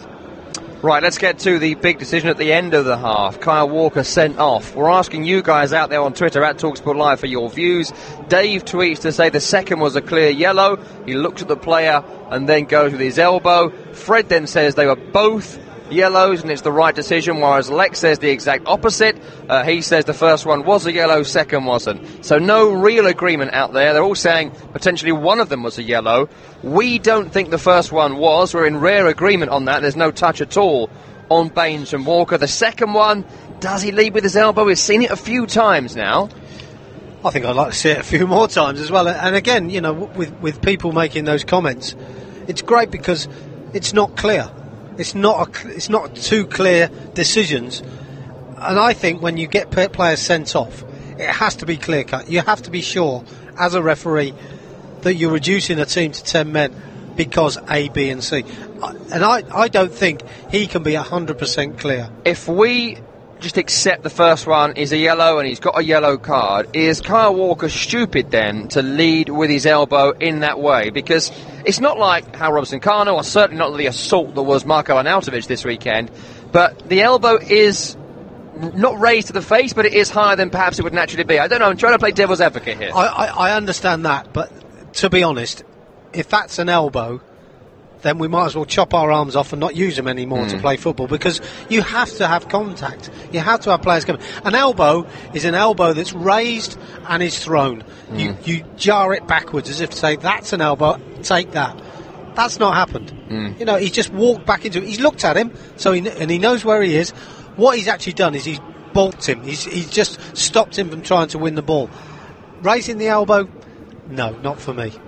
I don't see that as a yellow card. If it's a foul, fair enough, but not a yellow card. Second half, what will City do? How will City play? They do have a man less. Will they change the shape? Will they look to bring on someone to play right wing back? What do you see as the approach from Guardiola? Well, what I've seen of Man City last season is they don't have a plan B in these situations. I think he relies a lot on the quality of the players that he's got rather than having a plan B. The good thing for him, he's got 15 minutes right now to try and restructure, change things around. But when you're down to 10 men and you were playing the way you were, it's just a question of changing personnel for me. We talked about Sane. For me, could be the player that could get them back into the game, but you've got to have him as an attacking player rather than back deep and wide on the left-hand side where he gave the ball away for the goal. So he might just tweak that a little bit and maybe say to Sane, well, look, you know, you've got to maybe tuck in a little bit tighter, but work harder to get forward rather than defensively. And on Everton, they have had the better of the first half. They've scored a goal. They've got 10 men to face in the second period. They've rode their luck a little bit, as you have to, with Silva hitting the post. What's the tactic for them second half? And we should mention as well that they've got Gylfi Sigurdsson, Davy Klaassen, Kevin Morales, Ademola Lookman. If they did get level, Manchester City, Everton have attacking changes to make against a team with a man down. Certainly I've got attacking options. I don't think he'll change anything right now, Ronald Koeman, but I think he might just have a word with Gay and Schneiderlin. It's an important first 15 minutes for those two guys there, because that's where Man City generally are at their strongest. And I think from Man City's point of view, they might move Kevin De Bruyne to a different position. I don't think he's got on the ball enough for them. And they've got to be aware of the slight tweaks that Pep Guardiola will make. So I think it's those two for me. Just got to remain solid, stay central, and try and keep things nice and tidy. Clive, thank you. Half-time, Man City 0, Everton 1, Wayne Rooney with the goal, Kyle Walker sent off. You're listening to Premier League Live. Premier League football is a truly global game, and TalkSport is the global audio partner of the Barclays Premier League. It's a massive goal! With live commentary of all 380 matches this season, available at TalkSport.com in English, Spanish or Mandarin every weekend. What a goal! What a fantastic strike! The event horizon of world-class football. Visit TalkSport.com to find out more. Go to TalkSport.com and sign up now to play the free TalkSport Predictor game. Predict the results of the English Premier League games this season for the chance to win top-flight weekly prizes. From the Gunners getting away goals at Anfield to epic finishes at the Etihad. Click TalkSport.com/predictor and register now for the chance to go top of the table in the Ultimate Football Fan Tournament. The TalkSport English Premier League Predictor game. Available online and for free at TalkSport.com/predictor. The Premier League Preview Show with Tom Rennie. It could be an historic game for Guardiola without victory. And if I was West Brom, and I know they're not going to do this, they're not going to go out to try and win it. Tony Pulis is not going to do that. But if I'm West Brom, a fragile Man City, Otamendi looks rubbish, Stones has been terrible, Bravo's a clown, let's get at them. The Premier League Preview Show with Talk Sport. Premier League Live. Now here's a chance for Vardy, he's done it! Jamie Vardy makes history! All the goals and all the action from the most exciting league in the world. And here's Kane to take over and has another goal! Scores again! And Tottenham are threatening to run away with it in the derby! Download the free TalkSport app from TalkSport.com/apps. Or, if you're in the Caribbean, you can hear every game live on the Flow Football app. Stay on the ball. Download it today from your app store. There's more to life than football, money and fun. Well, not much. Kick off the new season with TalkSport's £1 million predictor game. Register now at TalkSport.com/predictor and play for free throughout the season. Play it in the van. Play it on the can. Play it with your gran. Win £1 million sterling. It's the biggest prize in the history of TalkSport. The TalkSport £1 million predictor game. Players must be 18 or over. See TalkSport.com/predictor for full conditions. The Premier League Preview Show with TalkSport. He's in the stands at the moment, Arsene Wenger, and I mean, he's looking at that from on high, and he must be thinking, how many mistakes have I made in this side? I mean, in that first half, genuinely, I'm a little bit hyperbolic about some of these things, and sometimes exaggerate unnecessarily for effect, right? I'd freely admit that. That's the worst I've seen Arsenal play in 45 minutes of football, genuinely ever. The Premier League Preview Show with TalkSport. You are back with Tom Rennie and Clive Walker. TalkSport's coverage of Manchester City 0, Everton 1. Wayne Rooney with the goal. City down to 10 men. We are just waiting for the two sets of teams to emerge from the tunnel. We've seen a few Everton players just come out. Jordan Pickford, Leighton Baines on their way. City yet to come out from their newly refurbished, futuristic, looks a bit like the Starship Enterprise dressing room, and it will be a tough old break for Pep Guardiola because his team are trailing, and Kyle Walker, irrespective of whether you feel there was 2 yellows or not, will not be returning for the second half. Let's ready for the 11, shall we? City we haven't seen, but for Everton there's no changes. So Jordan Pickford is in goal. It's a back three left to right of Phil Jagielka, Ashley Williams and Michael Keane. Midfield pairing of Morgan Schneiderlin and Adrissa Garner, Mason Holgate and Leighton Baines, the wing-backs, with Dominic Calvert-Lewin and Tom Davis supporting the goal scorer, Wayne Rooney up front. The bench for them is very strong. Morales, Martinez, Sigurdsson, Klassen, Besic, Stekelenburg and Lookman. Man City emerging from the tunnel right now alongside Bobby Madley, who's wearing the exact same colour as the City training tops, which I thought would have been banned. That was a bit confusing. Anyway, you can't miss him though, can you? You can't miss Bobby him. Madley, no. The tallest man out there. What has he said to them, Guardiola? What's he been putting into the minds of his players, and will he have made any tactical changes, do you think, Clive Walker? Well, I think that's the main thing, the tactical side of things. He's got to get something right. We talked about him being under pressure before the game. He's still, I said at the time, it's about results. You know, he won't worry too much about tonight's result if things don't go particularly well. It's about what happens at the end of the season.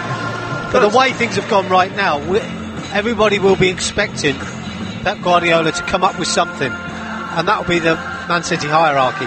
They would expect something to happen. They might not get the result, but they want to see Man City peppering the Everton goal.